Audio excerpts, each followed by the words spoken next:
Greetings, Commanders. This is Stephen Benedetti, one of the community managers on Elite Dangerous, and you're listening to Loose Screws Podcast. Why would you be anywhere else? Come on down and listen. It's an awesome show.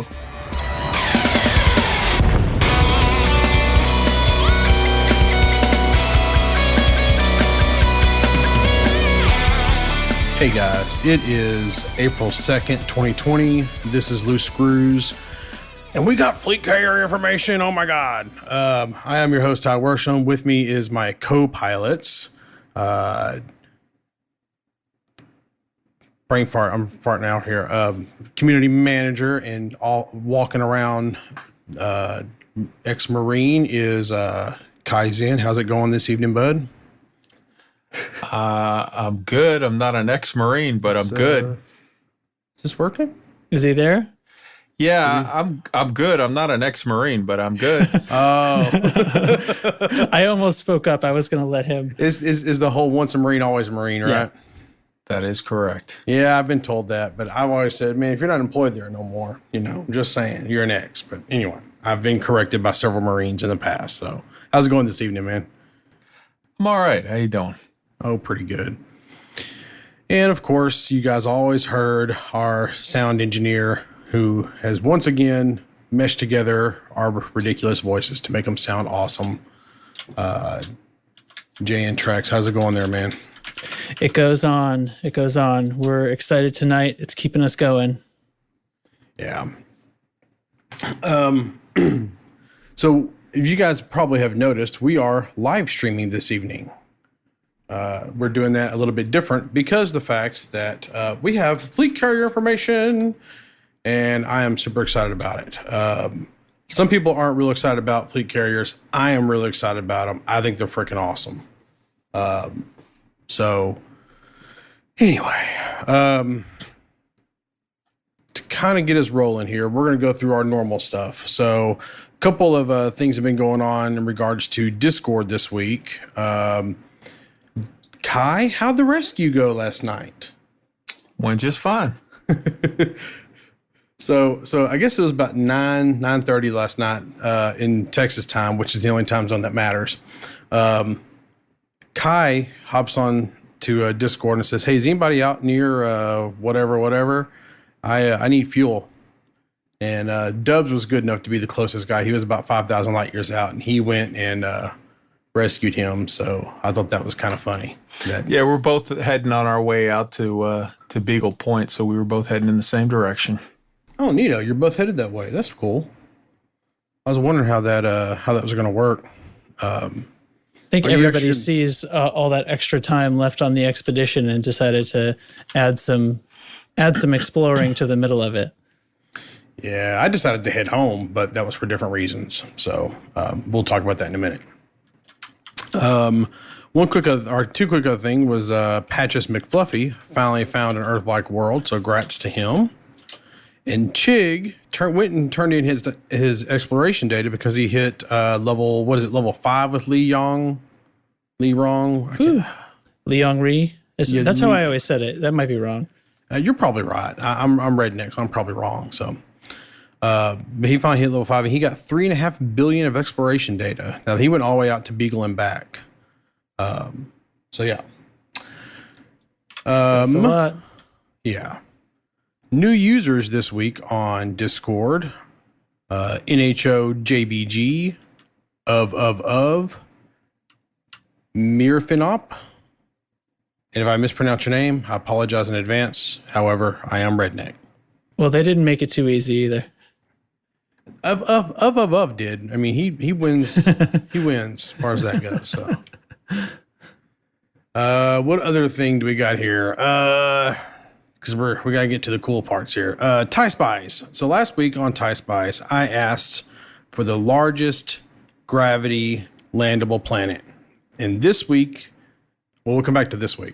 So we had 4 people check in on this one. I guess it's because a lot of people don't actually check their, like when they're scanned, they actually don't look at the G's. And a couple people have mentioned that. And so DJ Wiley found a 2.26.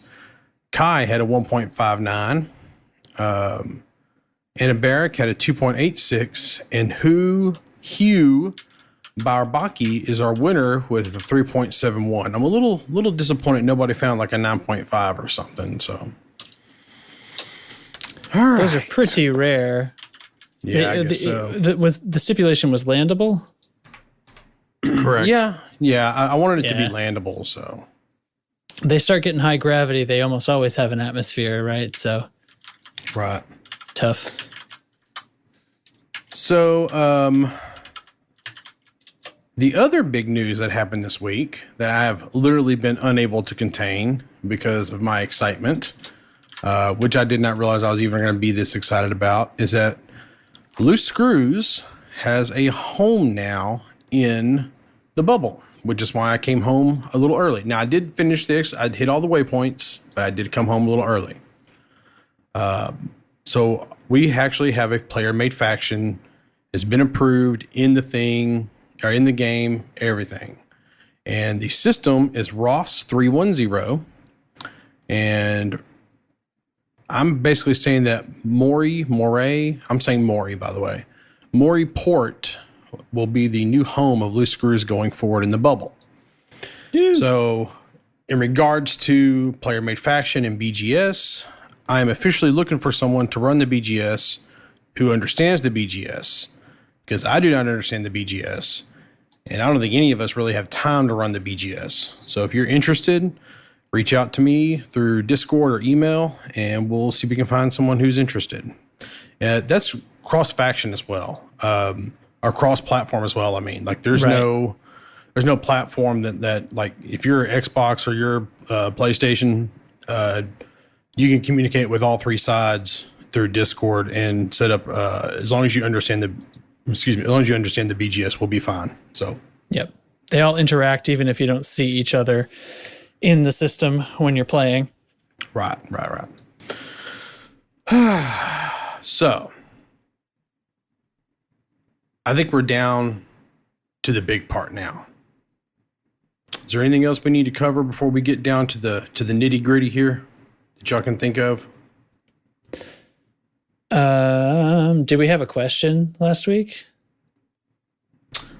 I think we were going to skip that for this week because of some other things that were going on, but no big deal. So, fleet carriers. That's what we're here to talk about. And yep. Pop it open. That's what you need to do, buddy. Pop that shit open. So I'm gonna go ahead and pull these up. So fleet carriers are really freaking cool. I don't know why I do know why people are hating them so much, because the thing I keep hearing from people over and over again, well, what are they for? What are they good for? What can you do with them that you can't do, that you can do with them other ways, that you can't do with other things? And it's a little irritating. So there was a huge post that FDev pushed out that we will be going through some high points here, but I think you can read this whole thing off of the forums. But let's start off with this: 5 billion credits. Is that too much for a fleet carrier? I'm saying no. I thought it was going to be in that range. I kind of think the point of this is it takes money to make money, and I think the point of these things ultimately is to make money. That's what I think. What do you think about it, Kai? You think it's too much money? Not at all. I could see it being a little bit less. I could see it being a little bit more. I think it's just fine. It seems like the initial purchase cost is not the most significant factor. We agree?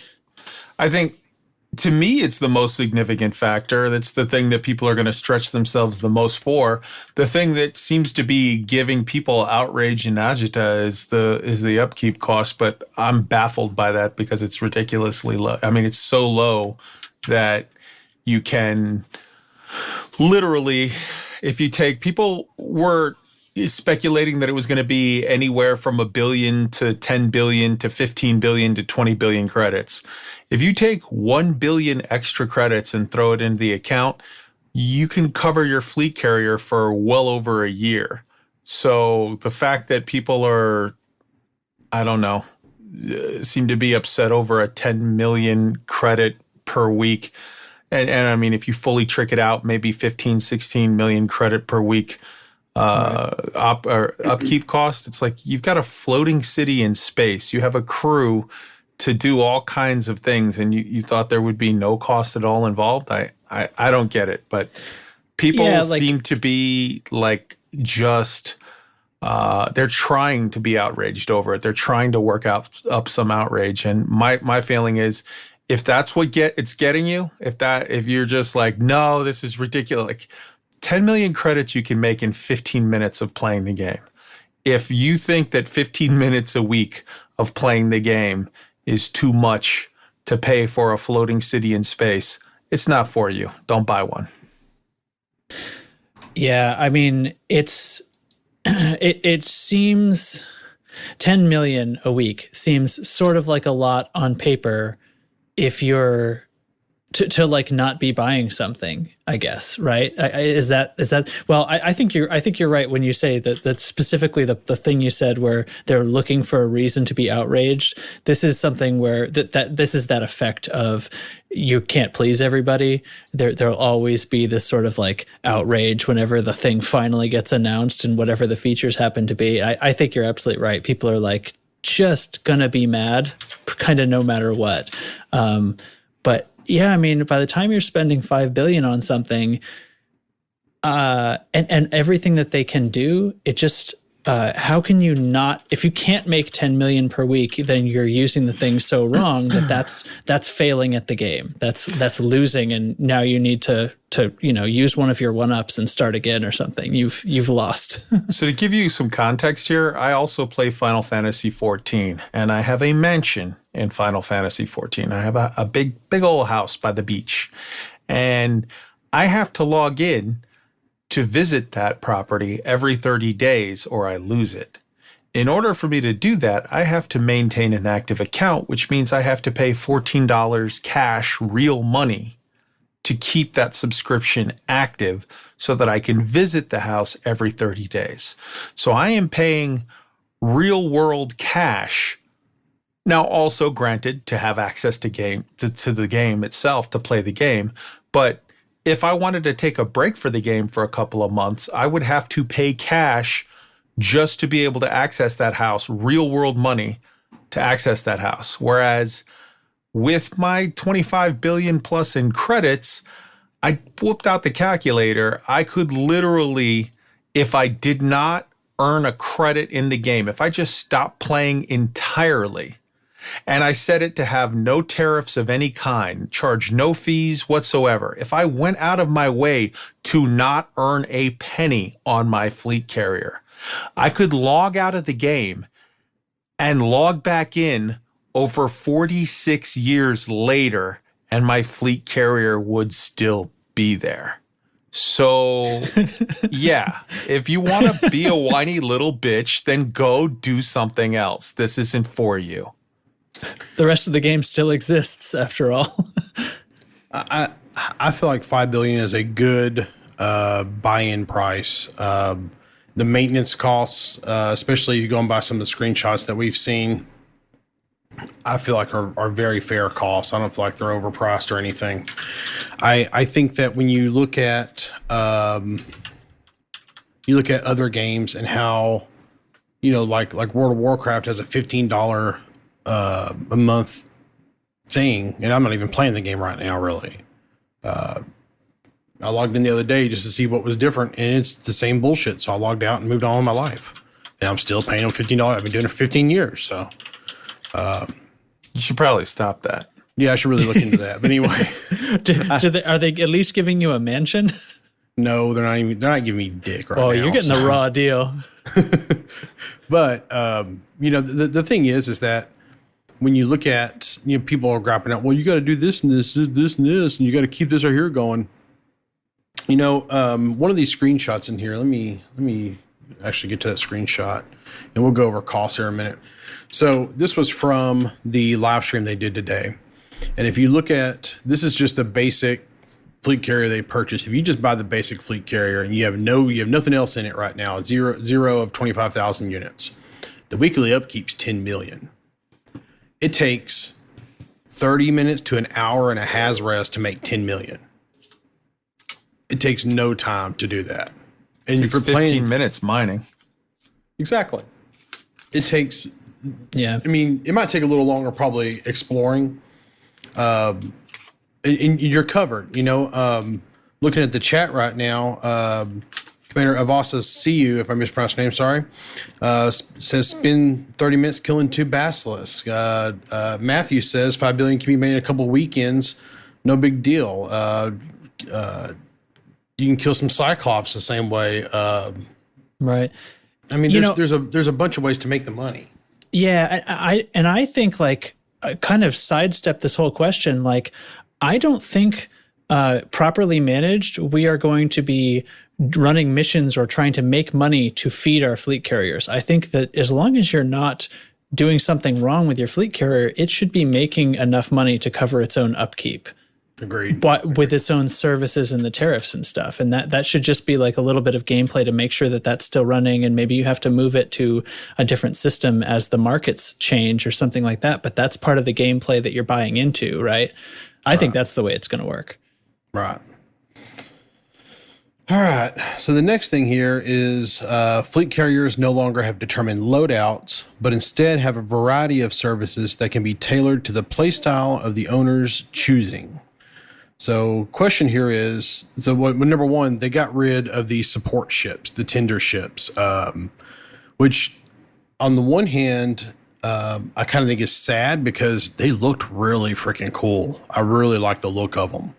I'd never liked the idea of a support ship. I thought that was a little weird, but like you're buying you're buying a fleet carrier. So why would that not be in the fleet carrier? It felt a little weird, but at the same time, it was, I feel like their assets were really cool.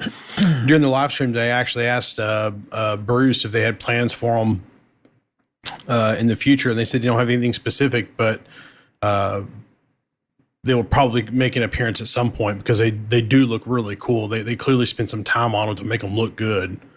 Do you think we'll see them pop up at some point?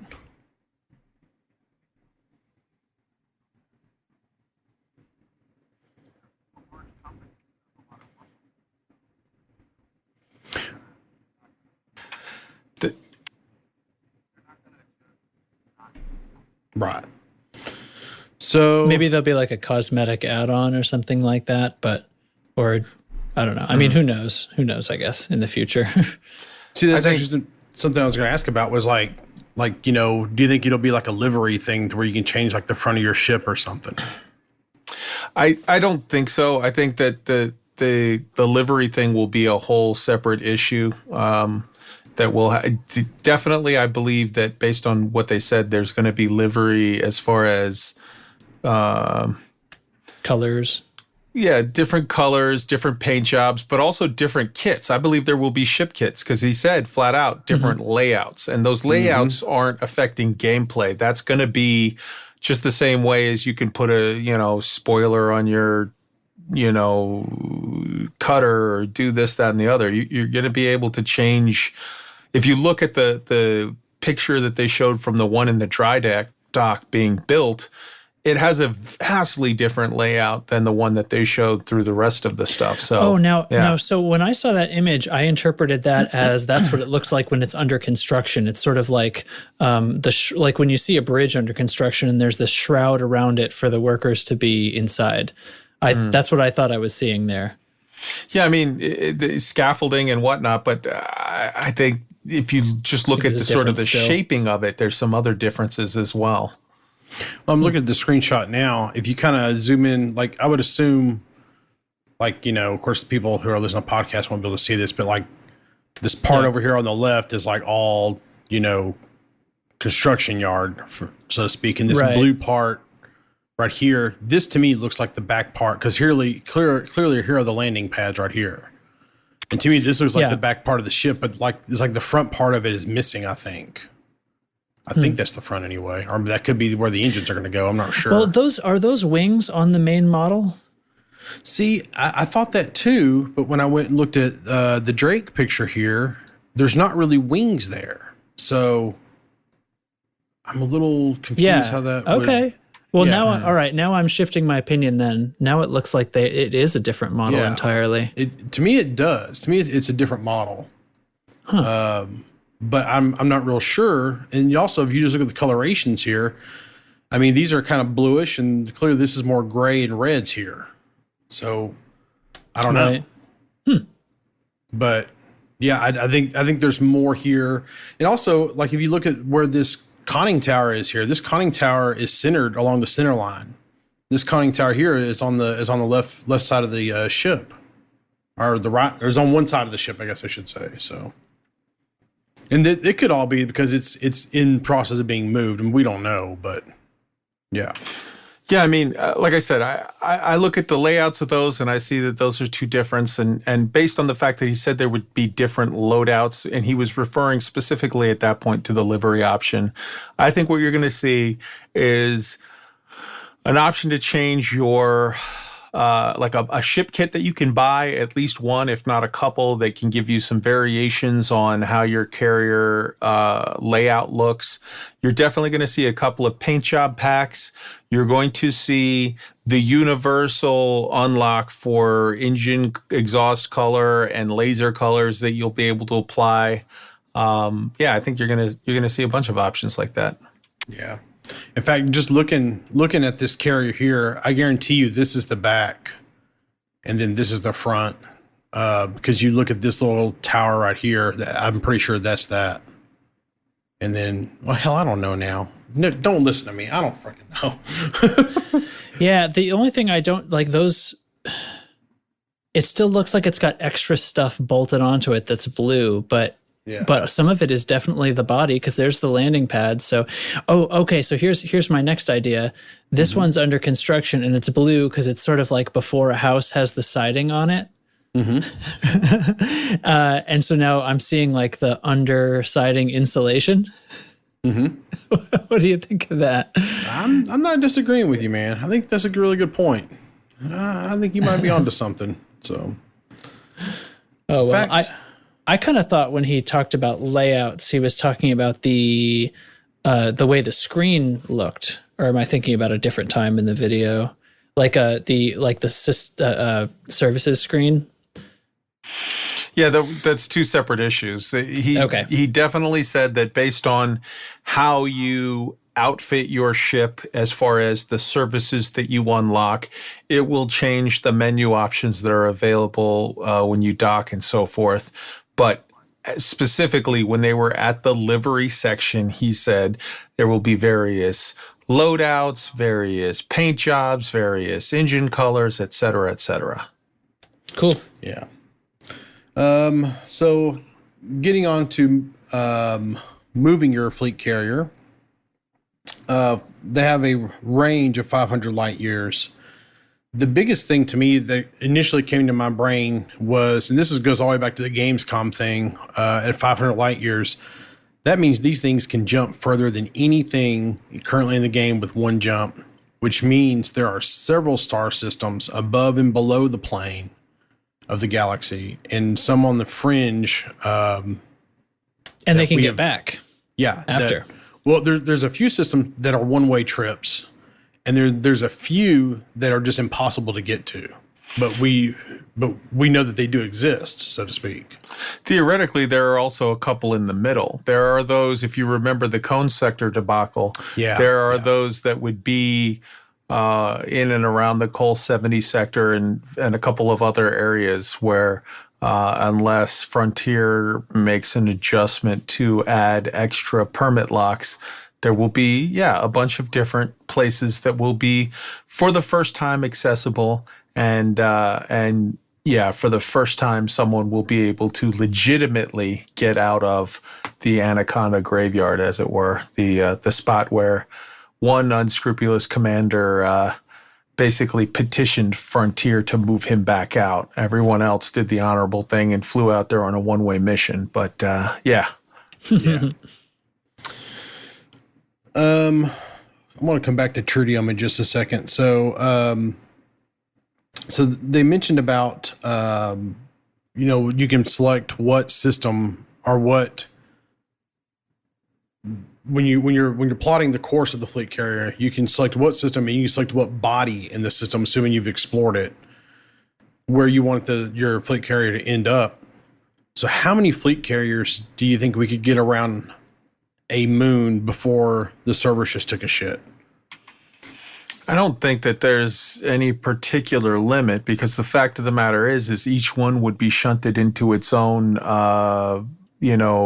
instance anyways, regardless of, even if you only had 2 fleet carriers around a specific moon, they would be shunted by definition into their own instance, based on the fact that Frontier has told us that each fleet carrier is indestructible. Each fleet carrier is unique to an instance. Yeah. I'm just thinking about like if you were to get, and I don't know how many it would take, but let's just say you got 200 fleet carriers around a particular moon. Like I was thinking, like if there's probably gonna be I don't know how many systems we're gonna be able to go buy these things at, but whatever the closest one is so there's 12. Okay, so whichever system is closest to Shinrarta, that'll be the one that most people go to buy their fleet carrier. And I'm curious how many will be able to orbit around, the bodies in that system. If everybody sets them public. Right. Yeah. And I know they're instance all that, but you can still see them in Super Cruise. So I'm curious if you'll be able to see all of them in Super Cruise, Like if you're looking at this map here or this screenshot here of the system, are you just going to see fleet carrier, just so all the way out? By default on launch day, they're going to be set so that the permissible landing system defaults to none. So by default, if in the first hour 8,000 people bought a fleet carrier all in one system, that would be 8,000 fleet carriers that would be set to none, so nobody other than you would be able to see your very own fleet carrier. If immediately everybody got together and said, let's all switch ours to open access to all, not just squad, not just friends and squad, but all, then yes, that would create an issue where suddenly around one particular planet or moon, you would have a whole lot of fleet carriers showing up. Yeah, but I would think that they would figure out some way to shunt that or what have you. Yeah, but regardless of what they're set at, you're going to be able to see them on the system map, which theoretically means you only see it in the system map if you have access to it. So if it's set to none by default, and I buy a fleet carrier and you buy a fleet carrier and Trax buys a fleet carrier and they're all around the same moon, I will only see mine until or unless I were to go in and to change the permissions to add it to be open to other people. I would only see mine and you would only see yours and Trax would only see his. I got you. So, okay, that makes more sense then. So, I mean, this scenario can still happen if 1,000 people buy fleet carriers and park them outside of Shinrarta and set them to public. Correct. If you get some people that like to test the limits for mischievous / scientific purposes like canon interstellar, yeah, you could theoretically get 50, 60 people that they do a countdown in comms or something and they're like 3, 2, 1, go. And you see what happens if a particular moon goes from having 0 carriers show up to having 60 in 1 second. And, I'm sure that there will be some people that will, how shall we say this, assist Frontier development in rigorous quality assurance testing by getting up to some kind of a hijinks like that. Yeah. I predict instancing issues. Yeah. Oh yeah. Yeah. That's definite. I did not realize that they had that. I thought everybody could see them. I didn't realize that it was limited to the. how they Everyone- were set. So Everyone can see them if they're set to open all. Yes. right, no, I got that now. And interestingly enough, and this was something that came out afterwards, so we knew that they were persistent, but what we found out is that they exist across all modes and platforms. That was a shocker to me. Oh, really? So you know Correct. what that means, right? You know what they're setting up there. They're setting up people's ability to transfer credits across platforms. And setting up their ability to meaningfully interact across platforms. This is, I mean, Sure. I don't want to get everybody too excited, but I think this is going to be looked at in the future as this was the first step towards cross-platform play. Well, I mean, a small step. with the Xbox One X and the PlayStation 5, I think this was called the Xbox Series X, whatever they're called. By default, they want everybody to have crossplay enabled, at least between consoles. If you have a multiplayer, they want crossplay enabled. They're rolling out the APIs to that right out of the gate. It's not a stretch to think that Frontier is getting everything ready, because just a few months ago, Sony greenlit their API for the PlayStation 4 for crossplay. And Microsoft did it years ago for crossplay, but they haven't done it yet. And to me, it would make sense for Frontier that after they get past the new era, or after they get past fleet carriers and new era, their next step that they implement is crossplay. Because I know there's going to be a lot of stuff there they're going to have to sort out. Like, Yeah, that would be awesome. yeah, like just off the top of my head, same names of people, Right. same name of player-made factions, stuff like that. They're going to have to figure out. Well, all the that factions have the out. factions are Yeah. yeah. I mean, squadrons is what I meant. So, Oh, are squadrons unique? yep. Oh. Well, Like- that was a lack of forethought, wasn't it?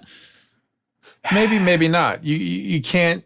I mean, it could literally be that a squadron is called, loose screws, and then loose screws dash PS, and then loose screws dash X or whatever. I mean, Yeah. you never That's a know. good point. Yeah, that's a They could have they could definitely come up. These are some smart guys, and they've got time to think about it. I'm fairly sure that they can come up with naming conventions for everything between players and other things as well, squadrons, whatnot. They Yeah, can- that they can seems work that reasonable. out. Yeah. So the other thing here is that fleet carriers cannot go to permit systems, even if the owner holds the permit for the region. Which makes perfect sense, because otherwise I could literally just get, I could put my fleet carrier, park it at LFT 317, charge a bunch of people access to come on my fleet carrier, and then just jump it right into Shinrarta and unload the unwashed masses on Jamesons. Like, no, this is their way of making sure, like, no, you can't get to Akinar unless you build up your rep with the Empire. You can't get to this engineer, unless you build up your rep with Sirius Corpor.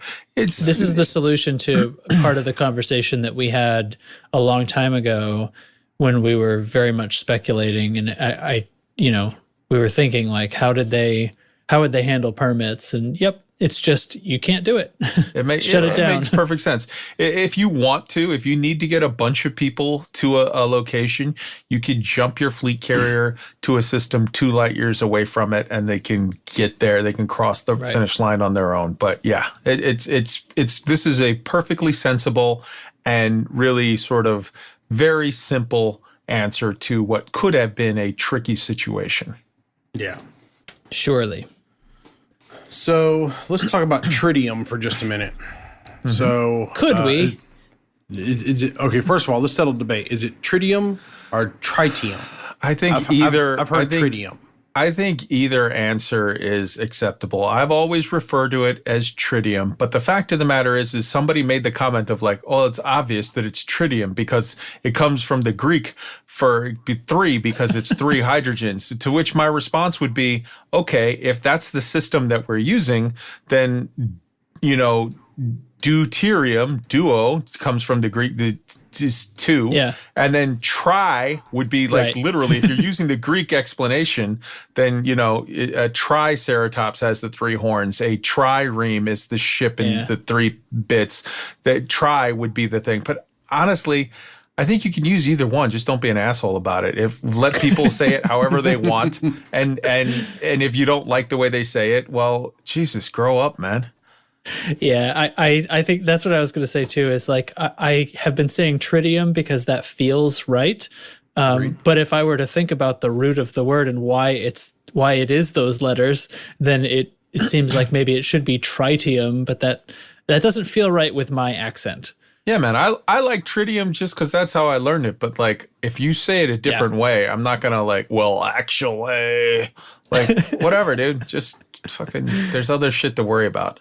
So I want to kind of handle this part in 2 different sections here. One, let's talk about just mining tritium from ice asteroids. Right. Once again, we're going into ice asteroids. Does it feel like ice asteroids are just a little played out? Maybe they should have looked at another fuel source from rock asteroids. I was a little disappointed. So on the one hand, I felt like, Jesus, you could have had us scooping from gas giants. You could have had us using those asteroid belts that have no love. But that is in a vacuum. So in a vacuum, yes, I really wish they would have used one of those 2 and not used this. However, the fact of the matter is they're already deep into work on the new era. And for all we know, they've already set up a ton of new cool shit over there. So they were like, no, don't mess with we're doing this over there. That's you go use something else. In which case, yeah, whatever. It comes from rocks. It comes from ice. I think they like the ice because it has sort of more cool visual effects. And that's what they focused on with, the core mining. So like, and whatever. they've built the system, right? Yeah. So, yeah, we already know what we can do and we're already in the ice asteroids. So technically it's a little less onerous on the players, right? Well, from a lore point of view, it kind of makes sense because theoretically, when we're scooping from stars, we're scooping hydrogen off of them. So it makes sense that the bigger ships need tritium, the more powerful hydrogen, to actually get in. I don't think you can get tritium from stars even in real life, can you? I don't think that's true. You could find trace amounts of tritium basically everywhere in the galaxy. It's leftover remnants of something from the Big Bang Theory. I went and watched a whole thing on it, and it was like, okay, like there literally there was a project or whatever, a plan at one point to try to, I forget if it was deuterium or tritium, but they were trying to say like, hey, we can mine one of these on the moon. Like you can find trace amounts of it. Yeah, which is that's from that movie Moon. Yeah, I don't know, but like you can find trace amounts of it in our ionosphere or whatever. You can find it, little bits of it, like everywhere or whatever. Apparently, but like when I say trace, I mean like little teeny tiny amounts. Yeah. No, so it's stable in water, or most stable, I should say, and it's radioactive, but it's stable in water. So lore-wise, like I guess it makes sense it would be in ice asteroids if we had to find it out here. Yeah, I'm fine with that. I feel like I've been an ice asteroid for years at this point. So yeah. Yeah, from a gameplay perspective, I really would have liked to have seen it be, like I said, scooped from gas giants or coming from those asteroid belts, but maybe from a science, like, well, this is the way the galaxy actually works. Okay, well then, hey, you're a smart guy. I'm not. Whatever. I'll concede. But also on top of that, there could be cool gameplay shit already planned for the new era in either or both of those 2 areas. In which case, okay, fine. I'm okay with them keeping, up to science and leaving tritium in ice asteroids. I'm great with that. I just kind of think, man, maybe they could use a different fuel. But the other part to this whole thing here is buying, because you can buy tritium, or when this is live, when the carriers go live, you can buy tritium from starports with refinery economies, is what I'm trying to say. Yes. Yeah. So to be clear, 4 credits. I've already seen people Right. go, oh, well, they're going to ask for ARCs for no, they're not. They've already said that. Go away, idiot. No, Get lost, Busta. FDev said very early on that the fuel for fleet carriers will not be purchased by ARCs. They've said that multiple times, multiple places, and I'm kind of with you, Kai. I'm tired of seeing people think I'm that. just, So. I know I sound a little salty. Here's the thing. I had a great day. I saw like an awesome announcement. I'm super, super hyped for these. And I'm just scratching my head at seeing so many salty people everywhere that made up their mind a week ago that they weren't going to like this no matter what. And Frontier came over the top and just slapped them in the head with the over, the over deliver. And they're like, yeah, still, I don't know. They're doing limbo in order to try to work themselves up into a situation where they can get annoyed about stuff. So it's like, I'm tired of it. Full I agree. kind of feel like a lot of these people who are bitching and moaning about it will be some of the first people who buy them too. Absolutely. And that's what drives it's like they're bitching just a bitch. But so I kind of feel like that when this goes live, a lot of these starports will be running out of tritium pretty fast. And we'll actually like Depends what the supply is like, huh? well, I mean, could we theoretically be looking at a situation where tritium is like gets valuable, like void opal valuable, maybe? I mean, that's the thing. When you get into a situation where it's a player-run economy, which we'll get to in a little bit, but the fact of the matter is once the tritium on offer publicly by NPCs hits the dirt, then it's a matter. I don't think it'll be that big a deal because I plan on buying tritium from a station like once, or probably not even that, because it'll probably come with a full tank, in which case, cool. Now I'm going to go. I don't want to buy your Rental tritium. car rules. I want to go out. I don't want to. Yeah, I don't want to buy your tritium, man. I want to go out and get my own. I'm going to have some fun with this. And I don't plan on ever buying tritium. Yeah, I'm kind of right there with you. So I don't know if I saw this. I don't know if I saw this exact detail when I watched the video, but are we thinking 1 ton per light year? So And it has a 1,000-ton tank. I saw that. Yes, it has a 1,000-ton tank, and it showed 500 in the display. It showed 500 tons, 500 light years, and as a result, I was thinking that it was going to be that it was a flat 1 light year per ton jump range. And I specifically asked it of the devs and the community manager team today. And the answer that I got back wasn't entirely committed, but it literally the answer was fuel costs are tied to how full your carrier is, similar, but not exactly the same as normal ships. But that answer that I got back was not from a dev. That the person who answered that was a community management team member.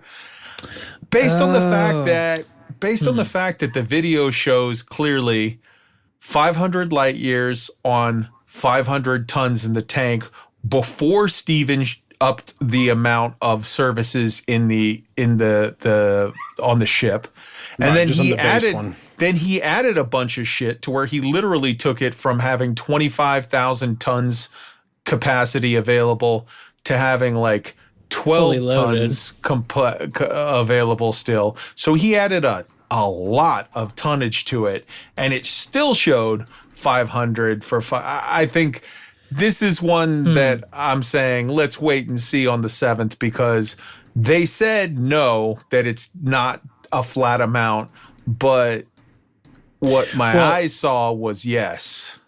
Oh, really? So what I see then is the jump range says 500 light years because we know that's the max, and it has enough fuel for that. That means it could be that it uses 10 tons of tritium to go 500 light years. And even when it was fully loaded, it still only used 100 tons of tritium, and so obviously it can still go 500 light years 5 times. I don't.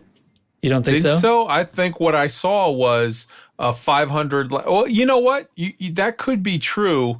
I just saw a 500 light year range, and then I saw a half a tank, and I jumped to the conclusion that they were saying 500 light year range for that Right. half a tank. But you're absolutely right. Thinking about it now, it could be that it was saying 500 range because that's the max range it has, Yeah. period.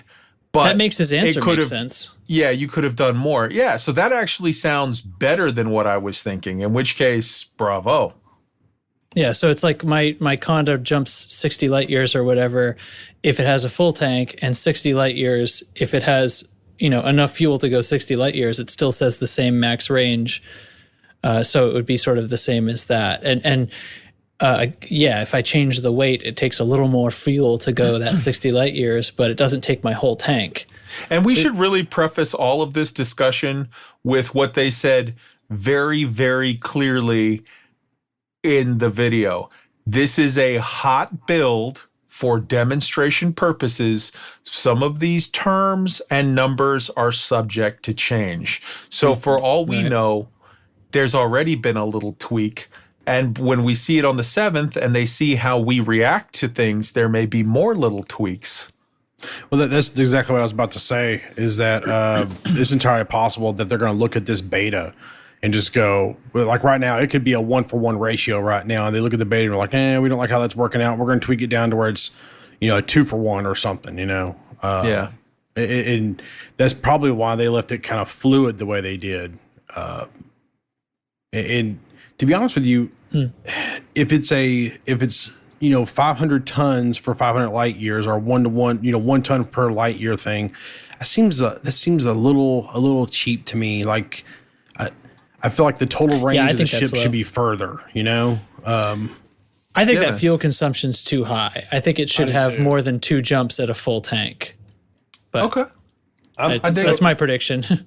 The way I look at it is like this: most of the larger ships get about 3 to 5 jumps, depending on how they're built, for a full tank of if you don't refuel at each star, you get 3 to 5 jumps basically. So, or 3 to 5 full range jumps, I guess I should say. So I'm kind of thinking they're probably going to go along that same line of reasoning if I had to bet. So just looking at the chat here to respond to Matthew Willis, because he says, I feel like there will only be one model.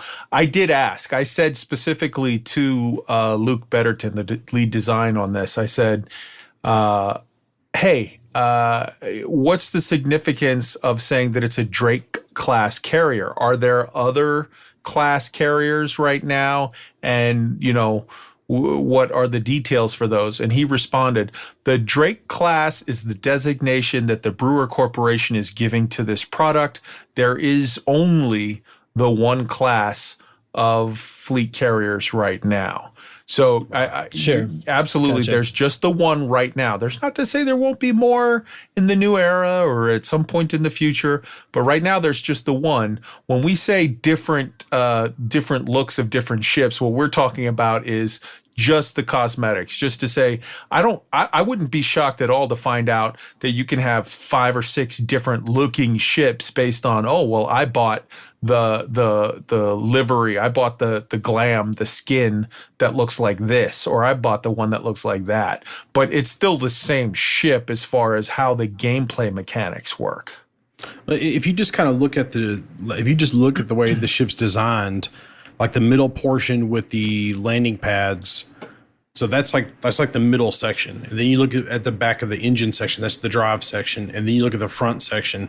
You can almost imagine, the middle part of the landing pads is static, and the front part can be swapped out with livery or different looking things, and the drive section can be swapped out with different looking things. From back in the day when they had the different options, I really was in love with the one where it looked like the ship from 2010, where there was like a big sort of rounded front and it had like a ring around it. I thought that one looked so sharp. So if they give that as an option where they're like, hey, look, it's still going to be a Drake class. It's not going to change a damn thing, but you could have yours that looks like this, I would be like, shut up and take my money. And see, I really think that that's what they were kind of getting at here. Let me see if I can get that pulled up real quick. Let's Where is that? They don't have it here. Shit. Well, when you just kind of look at, well, that's great. So when you just kind of look at like the way they, if you go back to the Gamescom reveal, and I know if it's, a lot of this has changed. Here's the front section, here's the landing pad section, and here's like the operations area. And it looks like these pieces are modular that you can swap out. And you look at the back of the drive section, this is another piece that looks modular. So if I had to bet livery wise, I bet those are the pieces that actually end up swapping out. So could be. But knowing the way that this company has done things in the past, they haven't necessarily looked forward to other things, but they've gotten a lot better at it. And I'd be willing to bet that they thought about when they built this ship. They built it. Well, I mean, number one, they built it in the mindset of a support ship, which we kind of thought would dock at some point somehow. But the way they've done these, they built it with arcs in mind for people to be able to swap things out. And also, as far as like different class of carriers, I don't think it's a stretch to think that in the future, hey, here's the blah, blah, blah class carrier that you can exchange your Drake class for something else. Maybe you have less landing pads, but you have more room for storage or something, If you look, Ty, right now in the crew channel, I've got, here, I'm going to put a better link up. Oh, yeah. From this link right here, you can get a nice big picture of the one I was talking about. This is exactly what I was looking for. This picture here. That link right there where it says the exploration one, and it shows this thing with rings and shit around it, and it's got stuff coming off of it, and it's under the exploration listing. That excites me so much. Like, if I could get one that looks like that, I would be so happy. Yeah. It looks so cool. The trading one that looks like the hammerhead shark, that looks cool too. But honestly, to me, the mercenary one, that one looks kind of like a massive fat TIE fighter, but like that one right there that looks like the 2010 ship. Yeah. I want to go to there. Yeah. And I don't think it's a stretch to think that we'll see. I mean, number one, we're definitely going to see these in the future. But number two, I don't think it's a stretch to think that we see this as a fleet carrier alternate in the future somehow. Room for expansion. Right. Like maybe they'll strip off the front part and the back part, and you can, or maybe this is a freaking livery for all we know that you can attach. I don't know. We're just guessing here. The ship kit. Yeah. That'd be a wild ship kit. I mean, so when I think about ship kits, I think about how they don't change the hitbox of the ship, but that none of that matters because they're invincible anyway. So yeah, they could do a ship kit that totally changed it like that. Why not? Yep. Mm-hmm. Yeah. And PB Junkie makes a good point in the chat as well, where he says that, the video said that you could jump and then jump back again. If the exact wording from Dav Scott was that, yes, you can make a 500 light year jump, and if you're very careful, you can jump back again. That was part of what made me have the original assumption that half a tank was 500, because it's a full tank was 1,000 and 1,000 light years. So that's part of what made me in the first place think that it was 1 ton per light year. That does line up. I would be very excited if we find out that that's a something that has changed. They did misspeak also when they first came up on it, and they were like, yeah, there's 16 landing pads. There's 8 medium, 8 small, and 4 large, or 8 medium, or 8 small, 4 medium, and 4 large. And it's like, no, in the picture that they showed, you could very clearly make out that there were 8 large and then 4, 2 small and 2 mediums on the one side. And then when they showed another picture from the other side of the ship, they showed the other 4. So we can't sort of hold, again, they said not everything in here is going to be 100% because this is demo build, and also they were rushing to record that thing right before they closed the office and sent people home and yada, yada, yada. So, yeah, but we have these betas with gaps between. We'll see as it, and I would not be at all shocked to find that the fuel consumption rates change between beta 1 in April 7th and beta 2 at some point in May and final launch in June. Yeah, the way they left it, it feels very fluid, and it feels like for lack of a better term, a dial they can tweak depending about how they want it to be. One of the things I know from developer, but that I know when they are making features in a game, especially a number, a lot of times the devs will leave it not as a literal dial they can turn, but as a slider that they can adjust. Yeah, it's fluid. It's for balancing purposes. That way, it makes it a lot easier for them to do things. I mean, we could actually see it to where, I mean, it's not a stretch to think that they push this out to where, 100 tons is 500 light years, and you get 10 jumps out of it. Because you got to think about it. When they were talking about moving this thing around, they talked about being able to plot a course. Well, if you can plot a course somewhere, it doesn't make a lot of sense that it's just 2 jumps. That's not really a course. Well, it's not. We'll get to that, but it's not. It's not even under the current system. It's not just 2 jumps. If you're smart, you can make it go more. Right. Yeah. So when you actually do decide to make a jump with your ship, there's a 1 hour spin up time to prepare the crew and the vessel for the jump. And once the jump is complete, it takes another hour for the frame shift drive to recharge and cool down. So two hours between jumps if you were going to do this sequentially.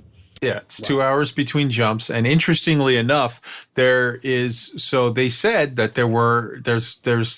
there's audio cues and things that happen in the build up to the jump. They said literally, they tell you like where it's going to. They tell you there's a countdown, like 5 minutes, exit the area, whatever. And then if you listen at the end of the live stream, there was a beta hype video calling all commanders. And in that, if you listen carefully, you can pick out a female voice saying, "Attention, final carrier jump sequence warning."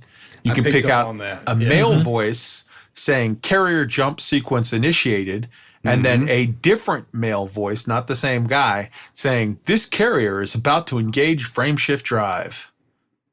So, I mean, there's obviously a whole, like, for people in the system, Dav Stott said that people in the system are going to get a system-wide announcement saying, like, it's jumping in 20 minutes, it's jumping in 10 minutes, staying clear of the area. And then at one point, one of them is going to say, it's jumping at X time to X location. So there's gonna be all kinds of neat sort of stuff for the people in the area that they're gonna see a whole thing. And then obviously they showed that video of like the actual jump itself is obviously there. I mean, it's just the same as for other capital ships, but it's still cool as shit. It's very cool. Yeah. It makes me I think very it was a excited. little bit missed. I was a little disappointed that I actually didn't get to see it in the video itself. They just showed the actual hyperspace jump without all of the voice acting and stuff like that, which is sort of like I've seen a cap ship jump before, Right. It's a little bit old news, but they okay. couldn't get there. really do all of that because you're gonna have to see that in the beta, because the fact of the matter is I think like it's literally going to be an hour-long affair of, as the thing is spooling up, it'll say like, "First warning, this ship will be jumping in 1 hour, clear the area." And then like 20 minutes later, this ship is jumping in 40 minutes, batten down all blah, blah, blah. And then, final jump, it's going to take like a whole hour to hear all of the rigmarole involved. Right, yeah. And then after I'm the not jump, really I'm sure expecting all of that to be voice acted, but I think they're a good bit. Yeah. I mean, we heard Could be, I guess. 4 different ones. Yeah, maybe. I think that just guessing, I would guess that they're going to have like a 1 hour, a 15 or 20 minute alert, and then like probably a 5 minute alert, a 1 minute, and then a 10-second countdown is what I would assume. Sure, maybe. Whatever. Yeah. So going off the notes here, there's like a whole section here regarding the running of a fleet carrier. And there was a lot really to cover here, so I kind of just broke it down to number one, maintenance costs. And when you look at, after you just buy your fleet carrier, the weekly upkeep is 10 million credits. And again, that's not a lot of money to earn, really. So, and that's the baseline. Right. And when you look at after they put a bunch of crap in it, where's that screenshot? Yeah, it's like 13. It's just under 13.5. Yeah. With a lot of services. Yeah. Yeah. With the whole thing completely maxed out here with all the services that he purchased, it was out of 25,000 units, they have 18.6 thousand filled, and the weekly upkeep is 13.46 million. That ain't nothing. I mean, that is not a big deal. No. So my question is, though, what do you guys think would be? Do you think that's a good number? Do you think it should be more to run a fleet carrier? Do you think it should be less? I think it's a good number in that. Here's why. I don't want there to be a huge cost involved in upkeeping it. But if you say 13 million, like just as a number, if you think, holy crap, that much a week, it's like, well, yeah, you're paying, like I said, you're paying the salaries and the costs of a whole floating city in the sky.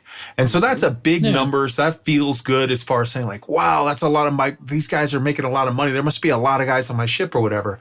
But in the reality, it's still low enough to not be punishing to anyone at all. Now, don't get me wrong.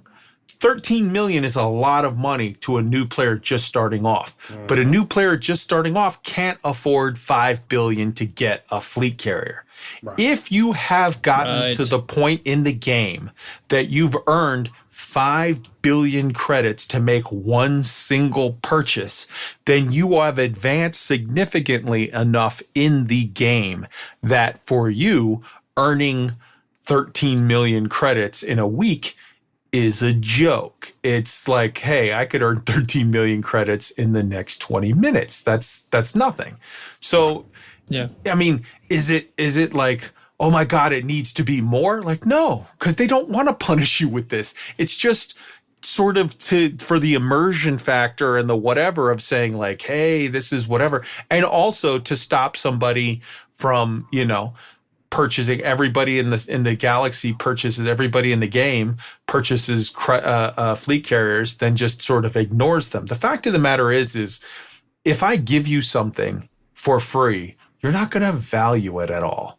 If you have to go out and save and buy something, it will feel more special to you. I've got a ton of games that I got in the last 10 days with everybody being COVID crazy and like saying, well, we're going to give you free games while you're stuck at home.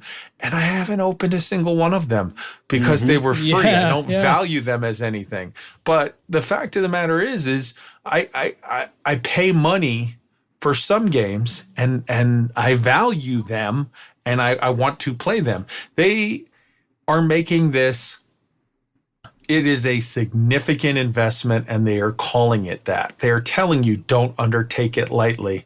But the fact of the matter is it's still so small that it's meant to not punish anyone. It's meant to just be there for the purpose of like, okay, we're going to add some immersion. You have to pay the cost for this. Like, isn't it cost of doing business though? I know I keep harping on this point, but it seems to me that these things are, with having a commodities market and having tariffs for ships to use the services that you buy, isn't this a money-making engine? So isn't that upkeep just the cost of doing business? So I fully expect the beta to show us all that as long as you're managing this thing right, it should be making a lot more than 10 million per week to cover its own costs. Exactly. I think. I mean, you could. I personally, mine won't. My fleet carrier will never earn a penny in profit because I'm only going to allow certain people on it, and those people that I allow on it I'm going to have zero tariffs. I don't intend to make money with this thing. I intend to make money. I have money on my own. I intend to use it for different things. But I mean, yes, for those people that want to play vendor, this is this adds a new level of things you can do in the game that if you want to sit there and micromanage your stuff and find the right things and find a place to sell and work on whatever, like, you could do that and you can have fun with that. I'm never going to do that. anyone that visits my ship is getting everything they want for free because it's only going to be a few people that I allow on. I'm having fun with mine. Well, okay, I have two questions then. So for one thing, do we think NPCs we think NPCs must be able to use these as well, right? I disagree. You I really do not you think that NPCs will ever use your ship. Huh. Okay. Then the other thing is, even if you're not setting tariffs, the setting of buy orders for your commodities markets Yes. is another way. Like without setting a tariff, you can still make money with your fleet carrier by parking it somewhere where you're near commodities that could be mined, and then offering a reasonable buy price, and then you doing the work of taking them off to a better buy price. You're 100% right. There's going to be Right. people that park at Baran that they sell limpets at a 200% markup, which is still a joke for people who need limpets. It's convenient. They'll get it. And they're going to buy low temperature diamonds for 80%, 85% of the market sale price. And then they're going to For the load up convenience. on 25 tons of low temperature diamonds. And then they're going to find a really good station and they're going to fly back and forth in say a Python or some other sort of smallish ship with 100 tons at a time. And they're going to do all of that to eke out their margin. And if you want to do that, there is absolutely new, meaningful gameplay things that you can do with that. I am think it sounds rich sort and of have fun. no interest in doing that. I'm going to fuck off with my fleet carrier and a few friends, and we're going to go out and explore the galaxy because I'm going to have fun. Sure. I'm never going to make any money off of buy orders or Yeah. sell orders or tariffs. But if you want to, it's there to do that. Absolutely. See, I really feel like the NPCs would be using these just as part of the background radiation of the universe, and you don't think that's happening, huh? I do not think so. And the reason why I do not think so is a couple key factors. Number one, when they talked about the commodities market, they specifically said, you set the price for something and NPCs don't fill those orders, other players do. So if missed that. so since they said NPCs don't fill those orders, other players do, that means the NPCs aren't doing any trading on your ship. And then when you look at the docking access permission, the options you have available are none, which means only you get to use your ship, or friends, which I don't have any NPCs on my friends list, or squadron, which I don't have any NPCs on my squadron list, or all. Now, all is the one choice there that theoretically NPCs could still access it, but I'm never going to have I'm never going to have my fleet carrier open to all. Well, I think that sounds that's convincing. And well, there's one other about notorious players, right? That's a separate commanders. limiter that says that you can, even if they're otherwise allowed to dock, you can limit access, and you have two options there. The one option is none, and the other option is allow. So if you choose to, it's allow or disallow. So if you choose to allow notorious pilots to enter your carrier, then that's a personal choice on you. I think that's not really going to apply so much to the squad or the friends access level. If you Trax have some notoriety on you, I don't care. You can come on my carrier. You're my friend. But I think that's more aimed at the people that want to have their carrier open to all. Because if you say, I just want everyone in the galaxy to come trade here, but then you're like, I'm a Care Bear, I don't like PvPers, you can choose to not allow that. Okay. So you mentioned taking yours out to explore, Kai. Let me ask you this. In all the services listed you've seen, because I haven't, in all the ones that I've looked at, I have not seen a universal cartographics vendor. Have you seen that? That is correct. So in my initial overview of it, I looked at it, and because specifically Luke Betterton says when he gets to the redemption office that the redemption officer is the person who can cash in, and he specifically says bounties or bonds, and then he says or any other type of vouchers that you can get money out of. So when I did my initial overview, I was like, well, clearly cartographics are sort of vouchers that you can get credits off of. You turn in your data for that and you get back credits. However, in answering the question in asking the question in the live stream, the answer that we got back, is specifically cartographics data cannot be redeemed on fleet carriers, which to me,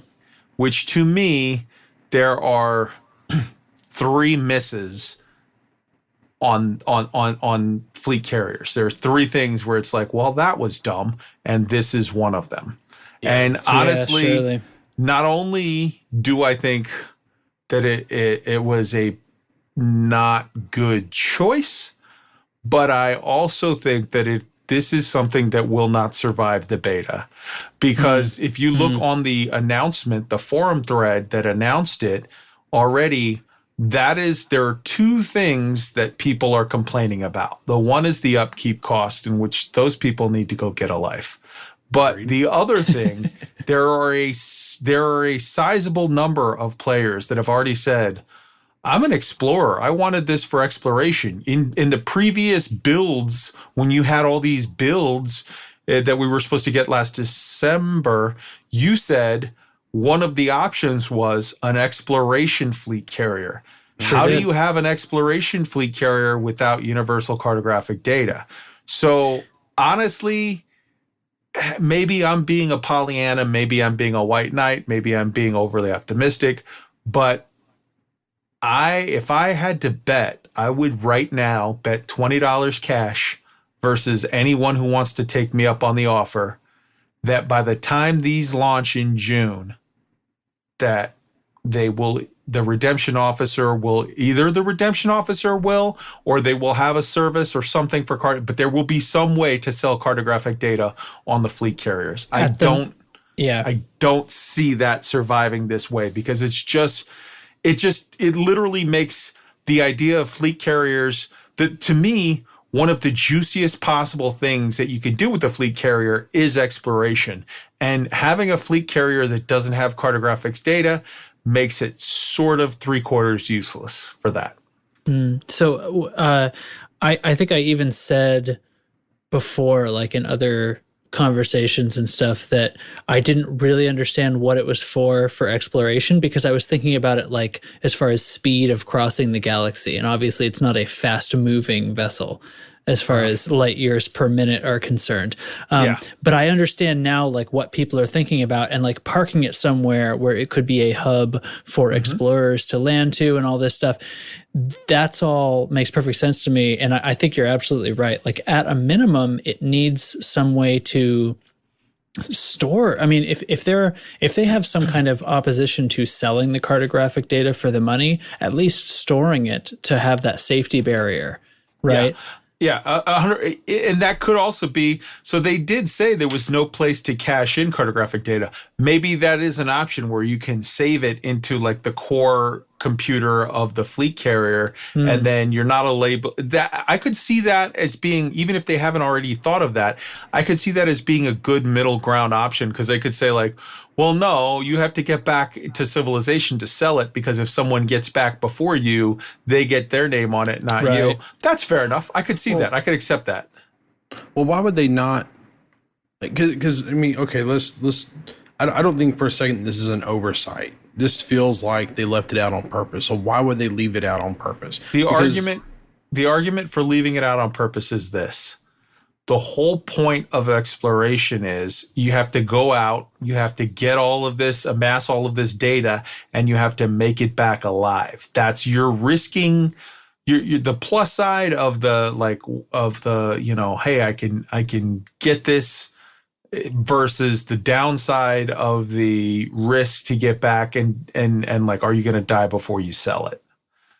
But again, I mean, you could use a similar argument and say, hey man, you could go to Colonia and from Colonia jump 8 jumps in a line in any different direction, and you're out in stuff where you're getting, first. So like, well, hold on. So that's the first argument, is that the risk is coming back. Okay. But the risk going to a Haz-Res, collecting $10 million or 10 million credits and bounties and getting back before you get interdicted or whatever, it's true. It's a lower level risk, you could argue, but it's the same risk. Because you're outfitted for that. Right. So I mean, I can see someone saying that it's not fair if you can just make 2 jumps over and sell your data, and if I'm in the same place, I got to make 60 jumps back to the bubble or to somewhere to sell my data. In which case, I like the compromise that Trax suggested of saying you can store it on your fleet carrier, but you don't sell it to Universal Cartographics until you get back. I feel like that's a good compromise. Then you're dealing with the slowness of the fleet carrier, right? Because the fleet carrier is going to take ages to get back compared to an outfitted exploration ship. Yes or no? You could say that you can, just the same way as you can store stuff on your fleet carrier and then remove it. You could store data on your ship and then remove it. You could say like, okay, yeah, I'm going to unload my cartographic data onto my ship now and make a 30 jump neutron beeline to a cell spot. But like, right, yeah, I like that as I mean, there's 3 uses for your fleet carrier with regard to exploration. The first is that with a 500 light year jump range, you can access systems, as we said, that you could not access in an Anaconda, no matter even boosted, even whatever. If it's a 400 light year jump, that system you can only get to with a fleet carrier.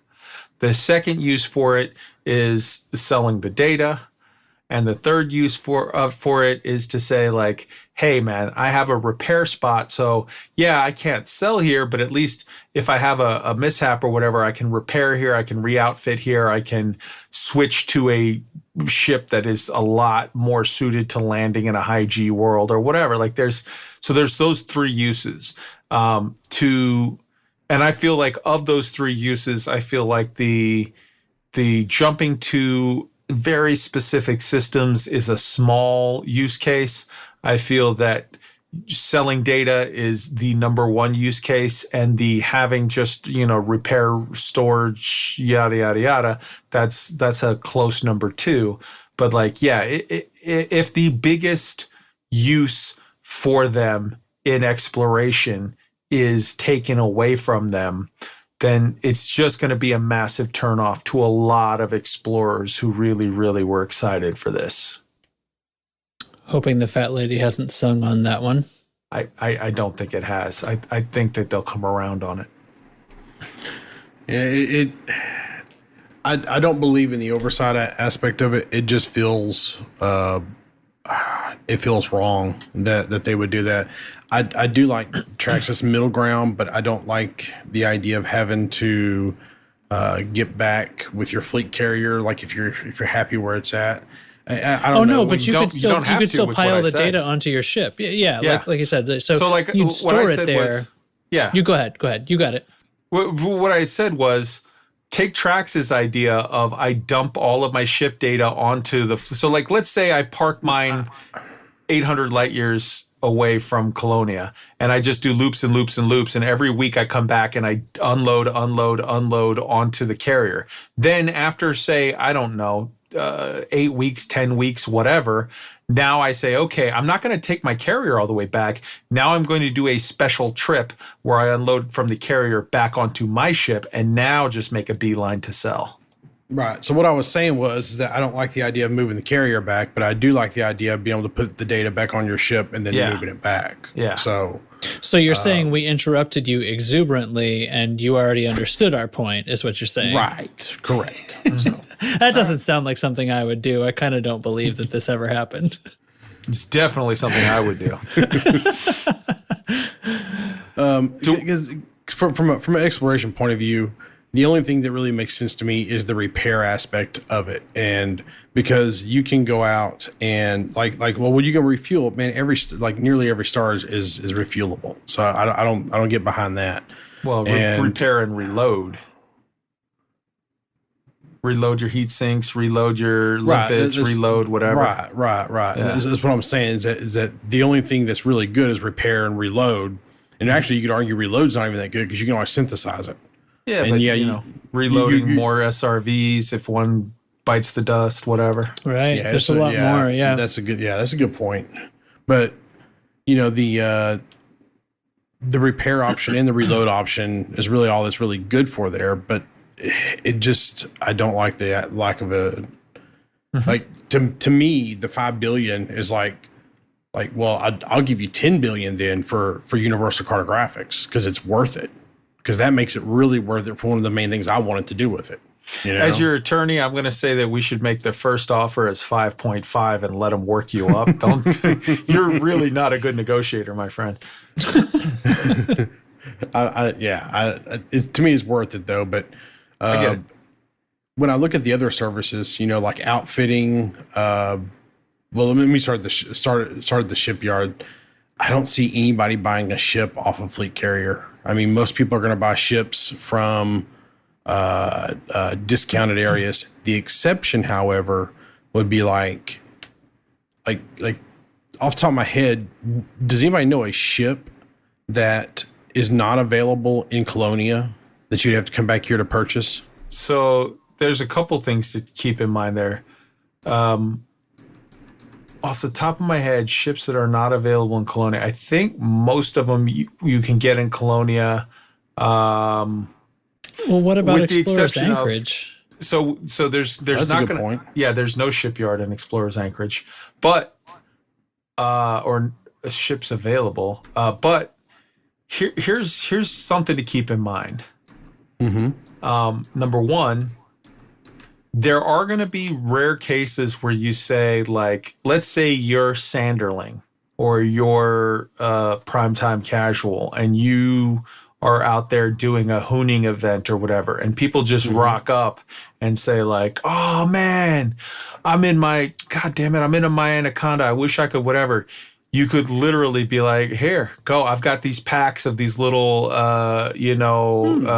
eagles, or I've got these. Oh, hey, we're gonna do this, or like, oh my, we're doing. I'm Burr, and we're doing the Burr Pit Mining Consortium is doing a special mining op or whatever, and people just show up and they're like, oh shit, I'm in my trade cutter. I don't have any stuff. Well, we got mining lasers, and if you want, you could even just buy a Type 9 and set it for mining or whatever. Like, there's going to be a few situations where you're either running an event and people are showing up at the last minute, or your buddy is like, shit, I'm in my Eagle, I'm in my Asp Exploder, and fuck, I needed to go unlock this in Colonia.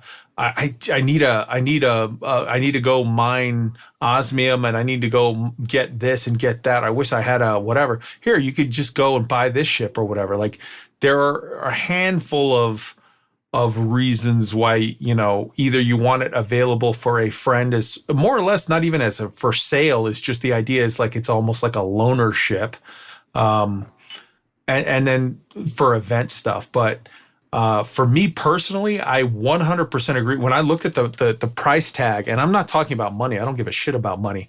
When I looked at the price tag of cargo capacity, when he bought the Lakon Advanced shipping hauling pack, and it was 10,300 some odd out of his 25,000 capacity, I was like, oh, I will never be selling those ships on mine. But, and this is the huge thing, here's how these things are almost like Christmas. Am I going to ever buy those ship packs to sell? No. But they said explicitly that all of your stored ships and modules, and all of these stored ships and modules of your friend's squadron or whoever you allow to use the carrier, are not taken from your capacity. It's covered by the shipyard. So I can put 60 of my ships, in theory, on this thing and still have a full 25-ton capacity. So for me, who I'm going to use this, I could throw, okay, here's my hauling cutter and here's my mining cutter. I don't need to jump back and forth and move the shit around. And I've got a bunch of extra modules for this, that, and the other. But I've got a bunch of A-rated, fully engineered. I've got 24 ships on this thing, and I've got Trax has got 4 of his ships on my thing, and Ty has got 3 of his ships on my carrier because mine's going to be parked out in Colonia, and you can use it that way. And Trax's is going to be parked out in the Witch Head Nebula, and I might have a ship or 2 of mine on his, and Ty's is going to be parked out in Ross 310 for whatever reason, and I'm going to have a ship of mine, and Trax is going to have a ship of his there, and It makes for cool things where like that is so unpenalizing. That is so forgiving to say like, yeah, man, if you've got 15 friends that have carriers parked across the galaxy, you could put a ship or 2 on all of them, and it's not like your friend is hashing like, dude, I need you to move that cutter. I can't fit my trade goods or whatever. It's like, no, they don't care. They're not being charged. That's awesome. That is so far beyond what I was expecting. Well, you kind of beat me to the outfitting thing because I like the idea of being able to store modules in the thing. Definitely. I love that idea. I foresee that the redemption office and the outfitting office will be one of the first 2 things I buy for my fleet carrier. So outfitting separate from shipyard, is that right? Correct. Yes. Okay. Yes. The other thing here I think is interesting is a fence. And I guess this is basically a black market. Now, what I'm curious about here, though, what do they determine as illegal? Is it just based upon the system you're in? No, stolen, not illegal. It's not illegal. Stolen. Stolen goods. Gotcha. Stolen goods. So, and the fact of the matter is here's something to keep in mind. I'm never going to buy that one. Because that doesn't control your own stuff. You can still put your own stolen goods in your cargo. That is only for the purpose of buying stolen goods from other players. I don't give a shit about that. Well, what it says here, because I want some clarification, maybe you guys know, it says specifically allow visiting commanders to purchase and sell illegal goods. But they said in the live stream, I watched the live stream, I just don't remember it, but they said specifically stolen.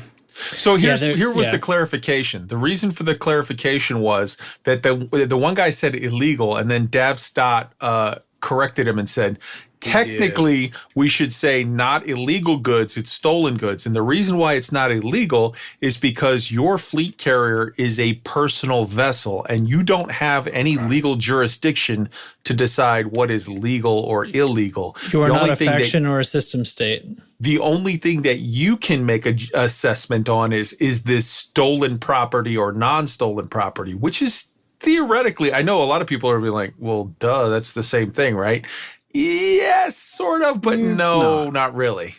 So a perfect example there is like if I'm a Federation ship and I'm pirating a Imperial ship and it's carrying slaves, and I take the slaves back to the Federation to sell, well, now they're illegal goods. They're stolen and they're illegal. But if I take them to the Empire to sell those slaves, they're just stolen. Right? Am I thinking about that right? Yeah. So stolen. So slaves that are dropped off of a ship that you destroy or whatever that are in Federation jurisdiction are both stolen and illegal. And as you said, if it's in an imperial state, then it's stolen but not illegal. So wait, I think I can.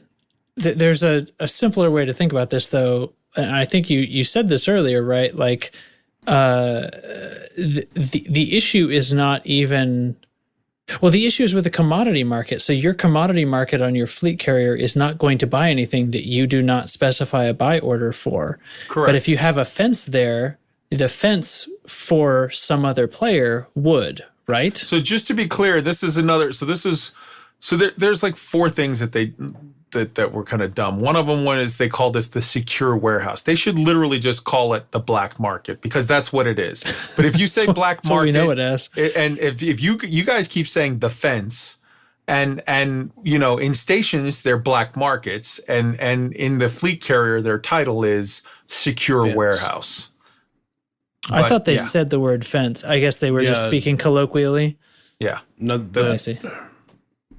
it's labeled on their dock here as the fence. So If they- when you look in the ship In the on the images? pictures, it says secure warehouse. really, okay. Oh, managed secure warehouse. There you go. Yeah. Okay, that makes sense. It's a really I don't know. It makes perfect sense to me now. I got you. So I mean, there's literally a couple of, I want to real quick just go through what I think are all the misses so that I can just get it done and not have to hold it in. well, okay. Go So right ahead. number one, don't call it a secure warehouse. That's dumb. Call it the black market. That's what we all know it as. That's what it is. That's what everyone is going to call it, regardless of what you call it. Number two, in the repair options, where you have an option to repair paintworks. Don't call it paintworks. That's dumb. It's a paint job. Everybody knows what it is. It's a paint job. Right. Hey, did you get your paintworks fixed? Who the fuck are you? Like, no, it's paint job. Again, this should be mining from I think from the asteroid belts or from something cool. I'm tired of ice asteroids, but whatever. And the fourth one is seriously, Universal Cartographics, put it on there. All right, that's everything that I don't like, all in one go. Well, since we're going through it, Trax, what are your misses on these things? I was a little disappointed by the fuel being mined in ice asteroids.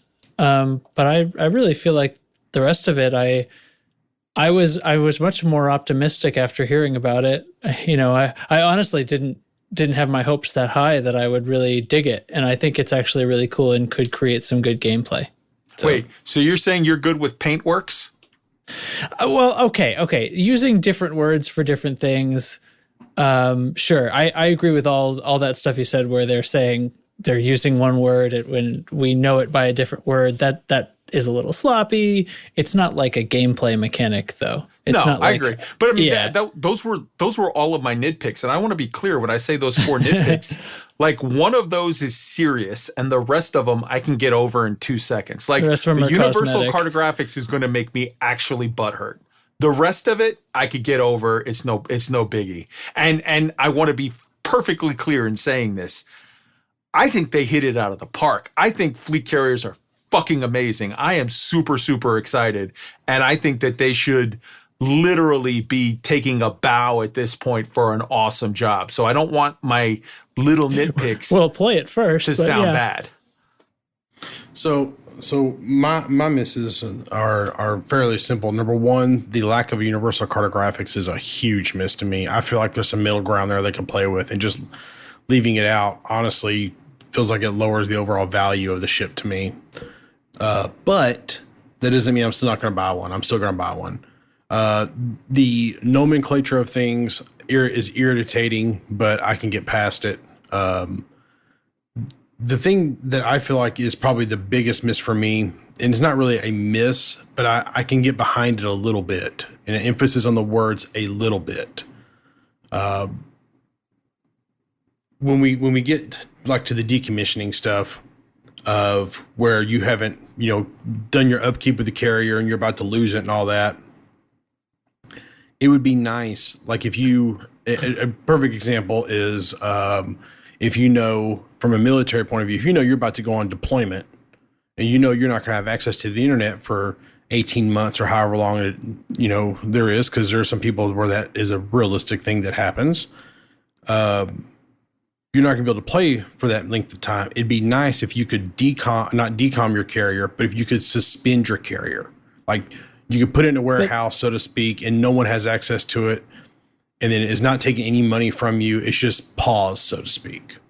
But can't you? No, you can suspend decommission services, and you can. Right. I'm sorry, you can suspend services, but you can't suspend the whole fleet The whole carrier. carrier. Yeah, So you wherever can- it's at. However- Wherever it's at, it's always where it'll be. You can bring it back to However- a minimum 10 million per week. Yes. I see. However, this is like if you let's say you suspend all the services and you take it down to the minimum 10 million per week. So literally at that point, if you put a billion credits on it, right, which you could do, you could farm that up you could literally farm that up in like 3 days of farming. If you were to put a billion credits on it and turn it to the 10 million per week, you could literally say like, okay, I've got like, like a couple of years of time here before I have to worry. Yeah, I'm not saying that. I'm strictly saying I feel like that there's I feel like there's some middle ground there. I feel like if you were to suspend and put it, make it to where no one can access to it and you can't do anything with it, is it really it would be beneficial to the people who have to take time away from the game, long periods of time away from the game, for them to come back and not be minus anything, even if it's just a small amount. It would be nice.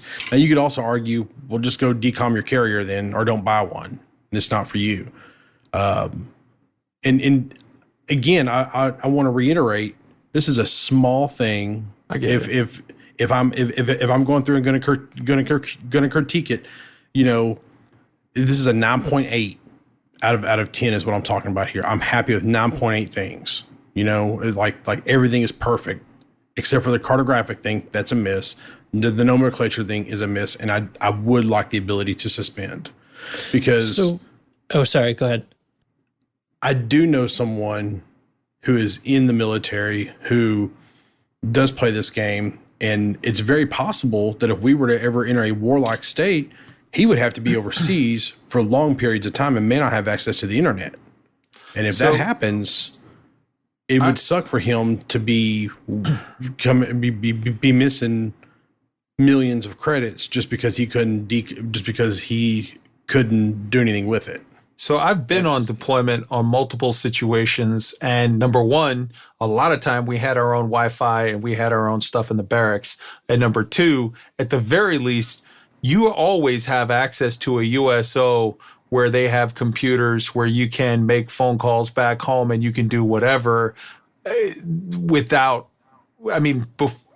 sometimes you don't get it for a week or so, but a lot of times even where you're at, there's a small USO tent for just about anything that you can pretty much access on a daily basis. And like I said, the way it is set up now, you mostly have your own laptop with your own stuff, no problem. But going back to what I said, if you were to suspend all the services, you literally get 1.92 years out of a billion.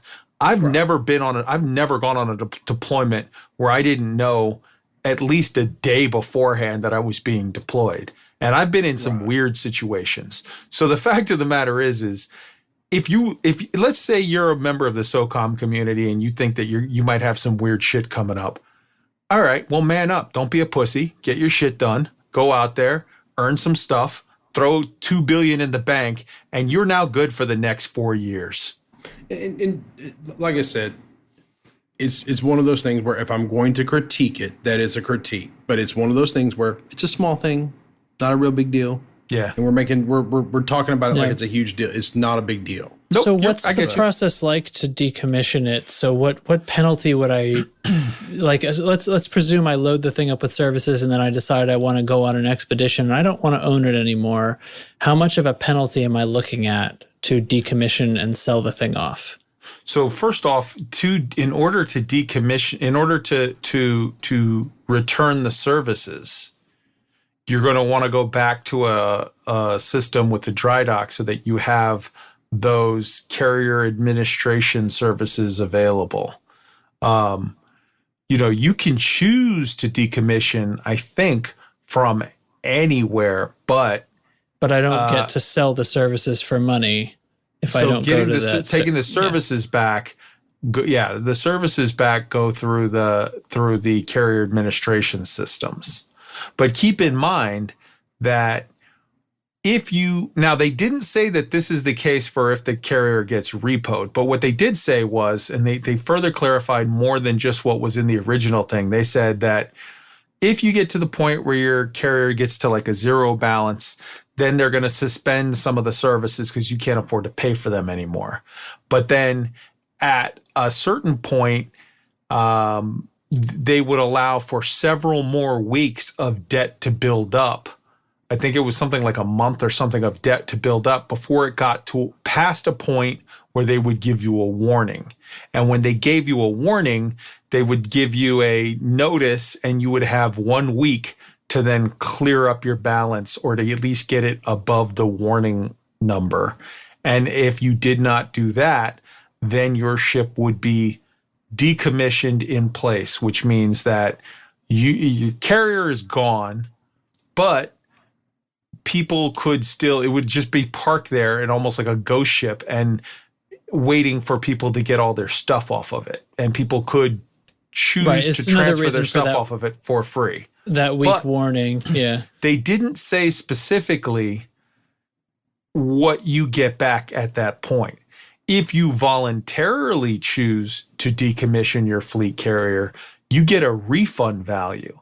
And the picture that they showed in the example, it was something like 4.3 billion that you get back out of the money that you've put in. So, I mean, that's all right. Inconsiderate. And if you choose to decommission your ship, it takes between 1 and 2 weeks to do it. And the reason why it's 1 and 2 weeks to do it is it takes 1 full week minimum, and then it will be decommissioned on the next tick. So if you click on the option like an hour before the tick, then it'll be a week and an hour. If you click on it an hour after the tick, then it'll be basically 2 weeks minus 1 hour. So sure. I got a couple last things I want to talk about here. Do we have any thoughts about how much like some of the ship kits will cost through ARX? Are we thinking it's going to be like, 100 ARC? Wait. Oh, you mean the livery options? I was going to say, no, the ship kits are bought for credits. All right. Okay. No, I thought you were talking about the shipyard ship kits. Yeah. No. The livery ship kits is what I meant. Sure. Yeah. Do you think fleet carrier livery purchases will be more expensive than a standard ship I think livery it'll be purchase? massive. Slightly, but not massive. I don't think massive. I think it'll be, if you want to get a ship kit, how much does a ship kit cost for like a regular ship? It's like what $12, $15? 12 or 15,000. 12,000. Yeah, 12 to 18,000. They're big as far as the livery is concerned. So what I'm thinking is the livery for the fleet carriers will cost maybe, 20,000, 25,000. I think maybe like a little bit bigger than a ship, but not that much bigger. It's kind of what I was thinking too. Maybe double, like whatever. I actually wrote down a couple questions here I want to ask you what you guys thought about. So when it comes to, they talked about how fleet carrier owners and visitors will be able to view a summary of the fleet carrier showing capacity, services, and superpower reputation. Mm-hmm. When they talk about superpower, we assume that we're talking about power play stuff, right? No. Superpower reputation is specifically the reputation of your fleet carrier. And here's how that works. When you park your fleet carrier in an uninhabited system, this is not part of it. It'll just say none. But when you park your fleet carrier in an inhabited system, you have to deal with the local superpower. So if you park your fleet carrier, say in Cubio, which is an Empire-controlled system, the Empire is going to send out a couple of space cops. They're going to send out a couple of system patrol or system authority or whatever the hell that shit is. They're going to send out a couple of those guys out to look around. If you allow for like various types like smuggling and notorious fucking pilots to land, and if you set up your fleet carrier to be for some nefarious purposes, you set up a black market, that's what it's called, on your ship, and a bunch of pilots show up and they've all got like illegal goods, and the cops are like ping, ping, ping, ping, ping, illegal, illegal, illegal, then your reputation, your fleet carrier's reputation with the local authorities will go down. And at that point, they're going to say, this guy's a problem, man. And they're going to send more cops to like patrol your area more heavily. Whereas if you're in the area and you don't have a black market and you don't have dirty pilots coming on, you don't have piracy, you don't have whatever, you're just a Care Bear selling mining limpets, or you're just an explorer doing whatever, and you're just a what, you know, like you know, this is where me and my friends all park by a Hazres and we all go out there and do some bounty hunting, but we're not shooting clean ships, we're only getting bad guys. Then the system authority will be like, these guys are fine, young, upstanding individuals. They're awesome. We're going to relax and give them a little more room. And then you start doing illegal shit. So when he explained it on the video, though, it sounded like he was saying if you have a good reputation with the superpower of the system you're in, you will have a fast police response if somebody comes to mess with you. Yes, but you will also have less patrol scanning you. It's a two-part thing. Yeah, it's magically, they're less suspicious of you and they want to protect you more. It's just like if you're in Beverly Hills, nobody's hassling you, but God forbid if you're one of the rich people and you get hassled and yell help, 19 people, 19 cops show up. Like it's like that, So do you think it'd be a situation where if a fleet carrier gets enough like if they have enough illegal activity go on, do you think there'll be some way that the superpower can force them out of the system? They never mentioned that. That could be, I don't think that's anything that's in the system as it stands now, but that could be a cool emergent gameplay feature that comes out, in the new era. That could be a neat thing so like whenever you have a new update, right? When you have which we're going to have in the new era in December, you kind of want to put in a little something for everything. You want to put in something new for the fleet carriers and something new for the SRVs and something new for the SLFs and something new for the blah, blah, blah, all the different sort of things. And that could be a cool new thing that they put down the line for carriers. So, I have two more things and then we're going to wrap up. Okay. The beta begins next Thursday? I think it's next Tuesday. Sorry, next Tuesday, April 7th. Is it Tuesday? Anyway, I'm looking at a calendar right now. It begins April 7th. In 5 days. Yeah. Do we think this is going to be your standard, 1 week beta, 4-day beta, or do we think this is going to be a long beta? I could see maybe 2 weeks. Yeah, that's what I'm thinking too. They're leaving themselves enough pad. Yeah, I feel like this is just going to be a 2 week beta followed by 2 weeks of them kind of working the numbers, patching some stuff, and then the console build will come out in early May, and then we'll have another 2 week beta, and then they'll have 2 weeks to kind of finish everything up, and then they'll release carriers on my birthday, June the 5th. So it'll be a gift for me. Does that count as a humble brag? Yes. The last thing I want to ask is, one thing we didn't mention that people probably, that you can manage your carrier from not actually being in your carrier. But anyway, what do you guys think fleet carriers are kind of lining up to the future as far as like the 2020 update? Can I go first? Trex, do you want to go first? Okay, Trex, go first. Yeah, that's a good idea. Okay. Jeez.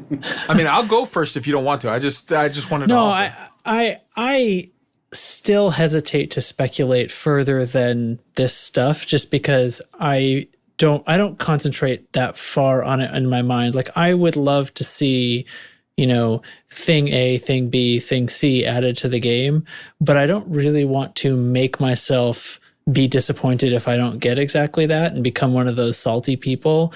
I think for sure this is going to lead to some economics gameplay that I don't think anybody can fully predict yet. So I don't know, man. For me, it's up in the air. I think like this feature is different than what we thought. You know, we thought we'd be carting our ships around, and who knows how those ships would be helping us. But I think really the thing for me was how this could be this like economic engine for a player or a small-ish group of players or a large group of players to kind of be focusing their resources and dealing with commodities and stuff. I mean, I think we have yet to see what could be done with these things. So I don't know. I don't know. I don't think it directly ties into any of like the big stuff like atmospheric landings or space legs or something, these possible things. Like, I don't think this necessarily overlaps in any other way than it just simply overlaps with the entire game. All right. Okay. So I'm surprised in directing this conversation, we've sort of glazed over sort of the biggest news ever in the history of anything, which is like, okay, there's so much good stuff they did here. Number one, the fact that you can just store all of your ships and take them with you and go wherever, that's a massive win. Number two, that you can offer that to your friends. That's a massive win.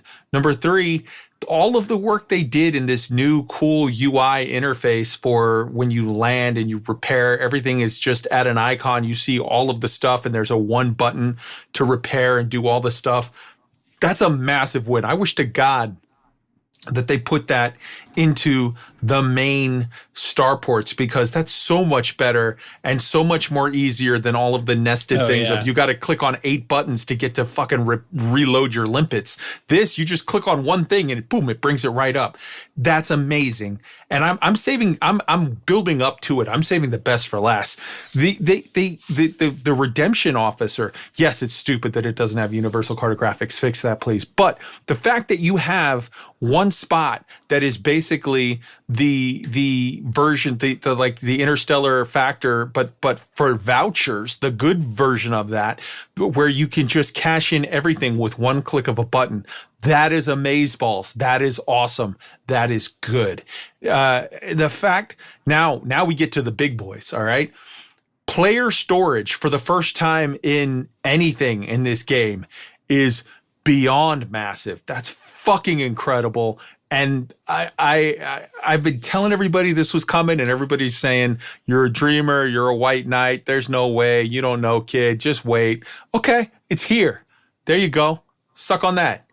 And the last one that I had not had any clue was coming was, wait, what? Player-to-player trading? Direct player-to-player trading? A player-driven economy? An ability for us to, because we can set the price for goods, it's not only for goods, but now it's also for services. The emergent gameplay features from this, the fact that now you can have somebody say, I'm going to start up a Merc Corp, just like in Eve, and I'm going to go ahead and offer my services. And, you know, we're a bunch of badasses and we're known. We've got a really good trucking group that'll do heavy mission running.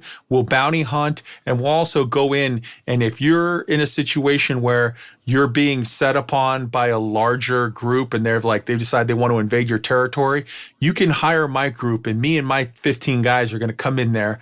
We're going to harass the shit out of the people that are attacking you.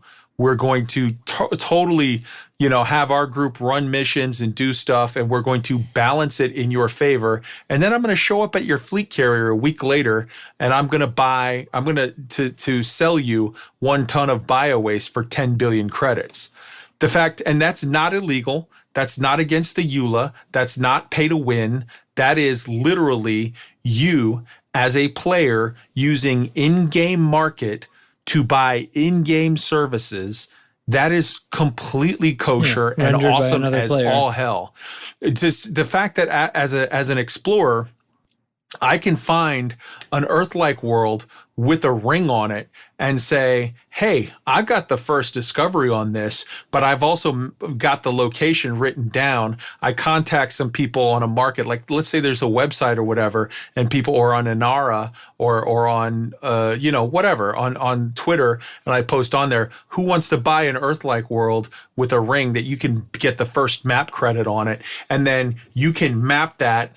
You can pay, 10 billion credits, and then you can get the first map on it. And then later on, when they put in base building, you can go there and put your house there on your very own planet with your very own name on it.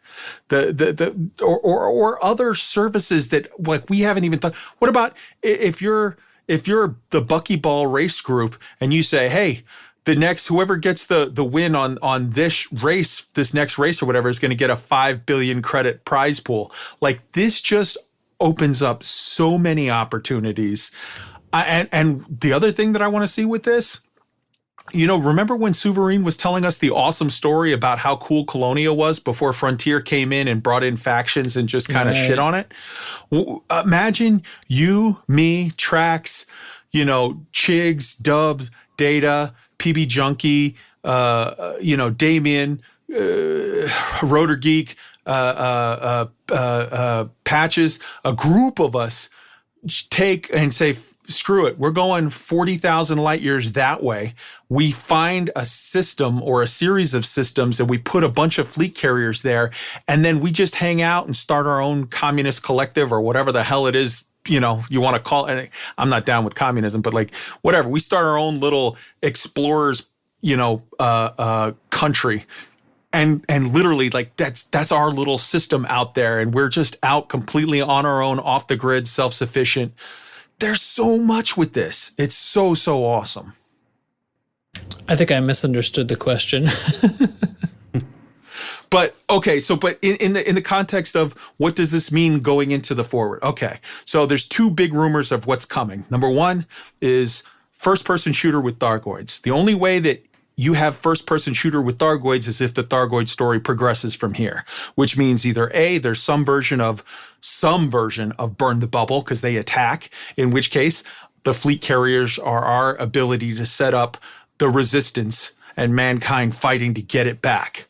Or we're taking the fight to them. They unlock some stuff in the Col 70 sector, and all of a sudden now we know where Thargoid homeworlds are. There's no humans out there. We need our carriers to take the fight to them, to force project. And the other thing we know that's coming in theory is some form of base building, in which case that brings market opportunities in manufacturing. Well, now we've got player-to-player trading. I think those work hand in hand. And now I'm done. So I kind of feel like you took everything I was going to say, but which is fine. Well, he's right. No, he's right. No, he's 100% right. I feel like that these systems we are seeing right now are the how do I want to put it? I feel like that they are the building blocks for the systems that are coming. I feel like everything that we're seeing right now, going all the way back to the faction states they put in way back in, what was it, December, January. I feel like all of this is just them ramping up for the 2020 New Era update. I feel like this is all them just doing some little test about, well, we're not real sure how this is going to work, so we're going to test this. Not sure how this is going to work, so we're going to test this. We're going to put this out here and just go ahead and make sure it works the way it's supposed to, kind of thing. I feel like they're getting us ready for the 2020 update. And the stuff they put in here with the for lack of a better term, I mean, these are bases. This is what they are. They're bases.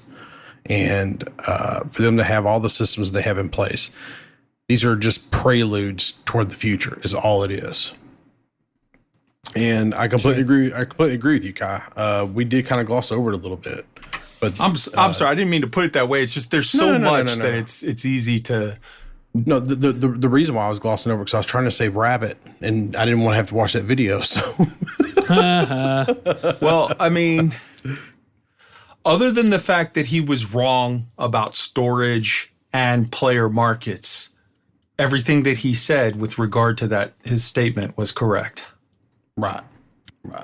Did he say anything else in his statement? No, he was 100% wrong, but I was saying it in a diplomatic just making way. sure. Yeah.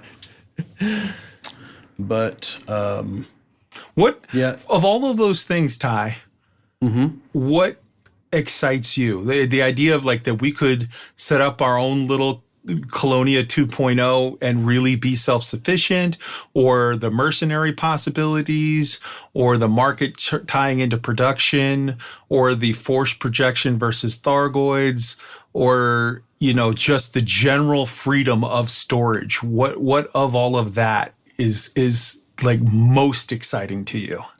so And so, Trax too. Trax, you want to go first?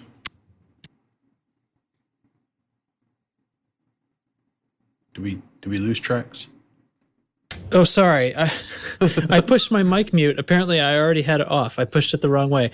I think I have like, I'm going to take sort of a higher level view of it. Like, I feel like this is not so much adding a specific thing to the game, like, oh, now Thargoids do this, or now we have a new ship.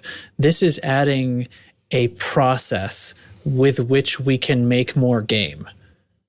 So I think, you know, kind of like what you were saying, like, we don't know what this leads to because it's emergent. Yeah, I guarantee you, of all of the things that I said, I guarantee you there's going to be 10 things that I didn't even list that later on we're going to go, holy shit, there was that? Yeah. Yeah, I'm kind of ready. So there's kind of three things that really excite me. Number one is the unknown.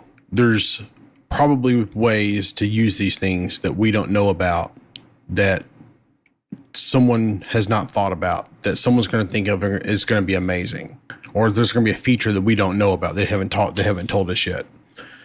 The next thing is, you know, we just got this player faction, and I think that's super cool. And I can guarantee you one of the things, like, our previous home was LHS 317. And the thing about that was that we had Northrop Station, and right outside of that, literally right in orbit, was a Hazres. And that was really nice to be able to go right there to the Hazres, bounty hunt, and come right back. It was like a 2-minute trip, no big deal. It was a lot of fun.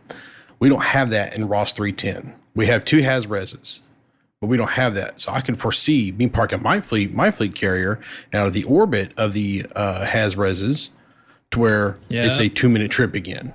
And I could very easily see something like that. I could also see, us finally getting tired of dealing with the bubble, and us, one thing about this last trip that I kind of realized is that there's no stations north of Explorer's Anchorage. There's nothing. And there's 2 areas of the galaxy that I've never really been to. One is bottom left, and 2 is top right. I've been to them a little bit, but not a whole lot. I could easily foresee going top right or going bottom left. Formidine Rift, or whatever the hell the other top right is. I can't think of what the area is called. And just kind of going there and exploring those areas, and literally setting up our own little government. Like, don't even worry about player made faction down here. Let it do its thing. Let it build on its own. And we're up here doing our own thing up here. We're doing our little exploring. But we can't do that without universal cartographics. So that's got to get fixed, Frontier. And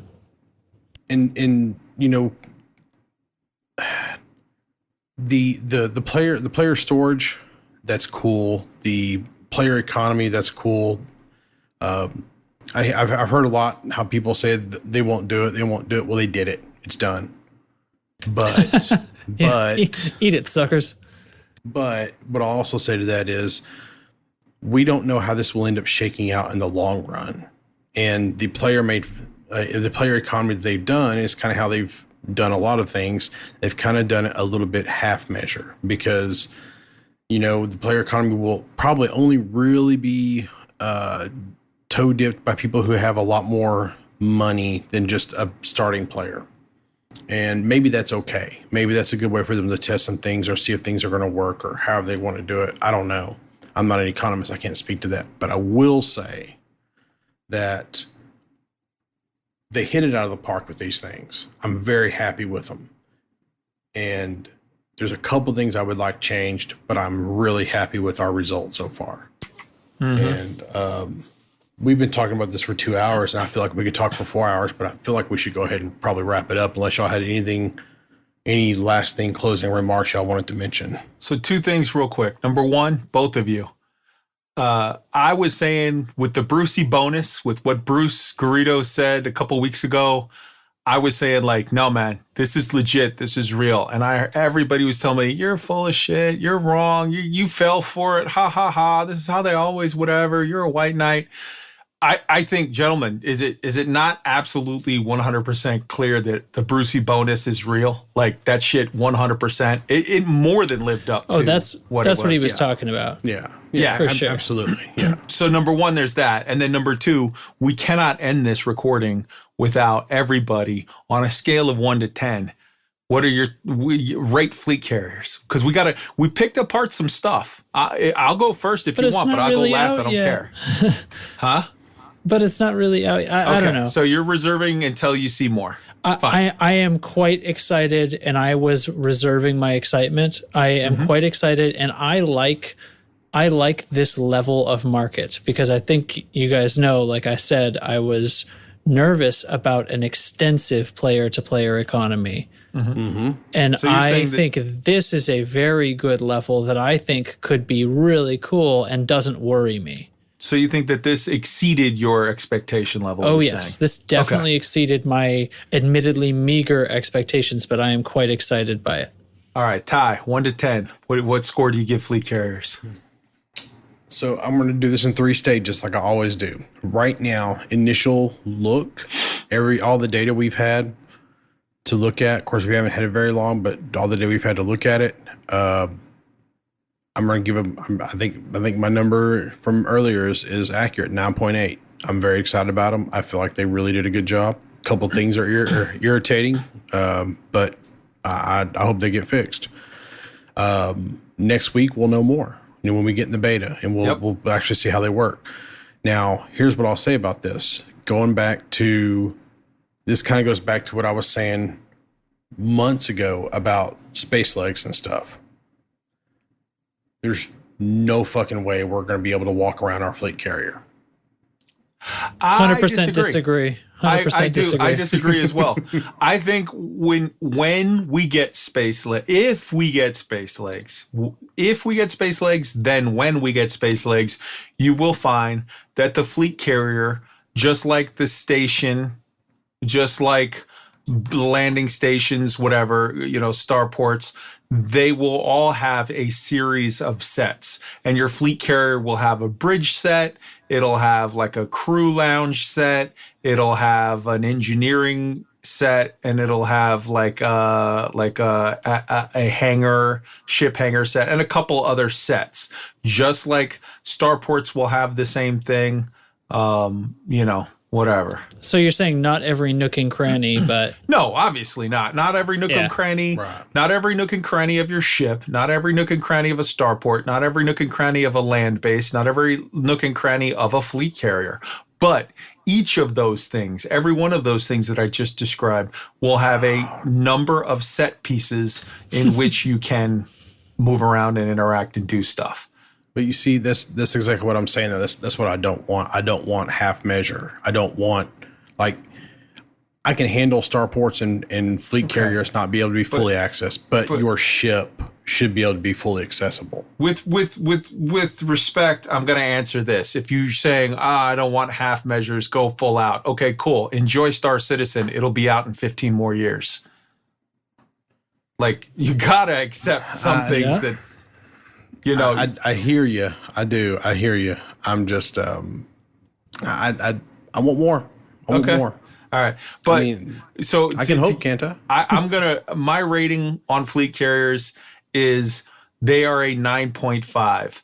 I'm willing to ignore the where that you mine the tritium for the ice stuff and let that go. But if Frontier, if you're listening, okay, if you want that 9.5 to go to a flat out perfect 10, fix your universal cartographics availability, even if you have to make it extra or use a half measure type situation, like a compromise situation, like Trax had offered, and then just change the name of Secure Warehouse to Black Market and change the name of Paintworks. Paintworks. What the fuck is Paintworks? Let it go, man. Change it to Paint Breathe. Job. And you get a 10. You know what? I tell you what. I will accept your retarded, or sorry, you're not supposed to use that word anymore. I will accept the dumb term Paintworks and Secure Warehouse if you'll just give us universal cartographics. I'll give this thing a 10.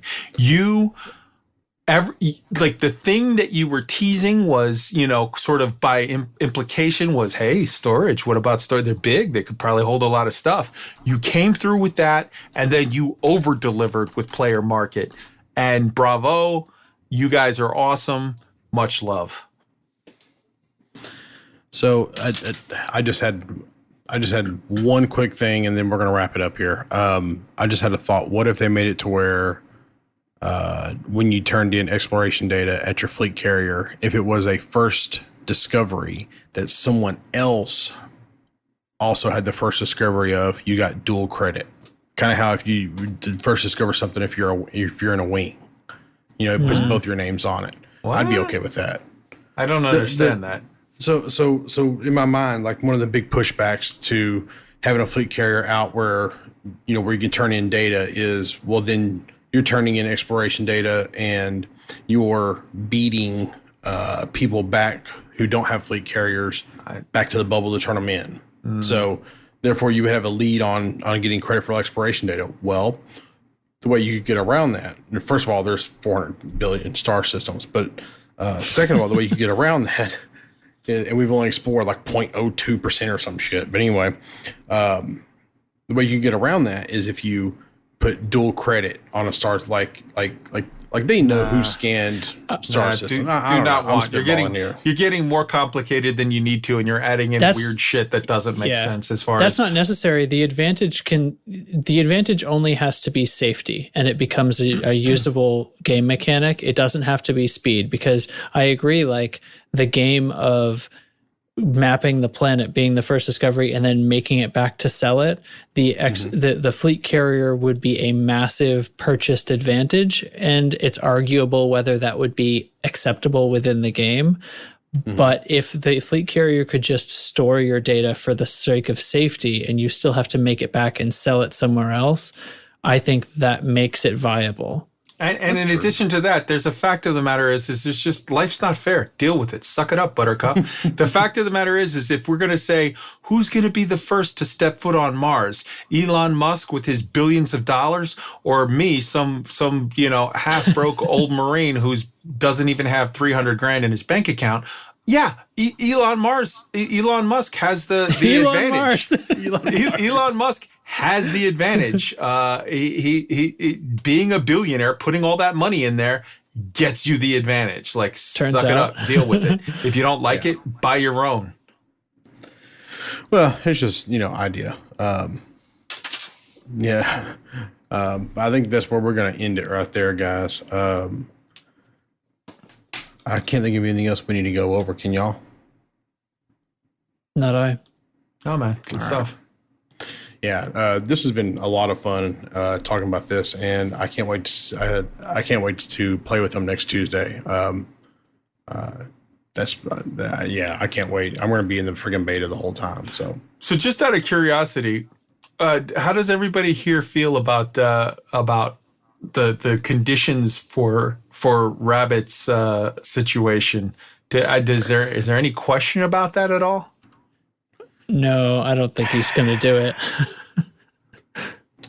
it. Okay, here's the thing. I think you should give him a buyout, because he was really drunk when he did that. He's always really drunk. Though. That would just be like saying, yeah, that's his natural state. You don't get a pass for that.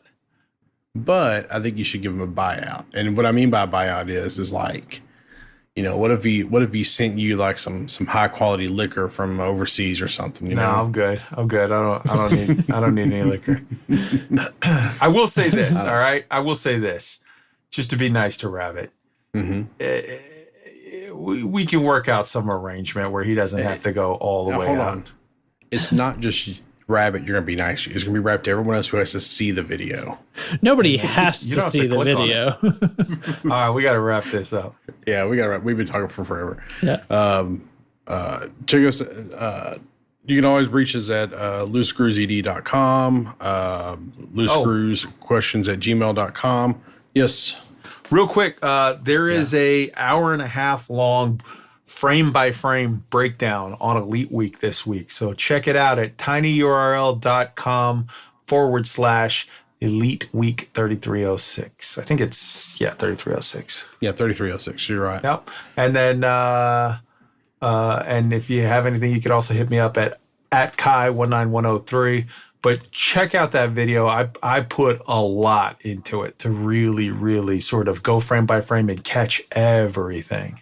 Yeah. And is that audio going on to the podcast as well? It is, of course. So stay tuned. I was about to say, Elite Week will follow this, of course, and stay tuned for Elite Week, and then we'll catch you guys on the flip side. If I can hit the right buttons to exit, I gotta find all the buttons to exit. Hey guys, this week, don't fly without your piddly little $10 million upkeep cost. Guys in the chat channel, thanks for joining us this evening, and we'll see you guys next time.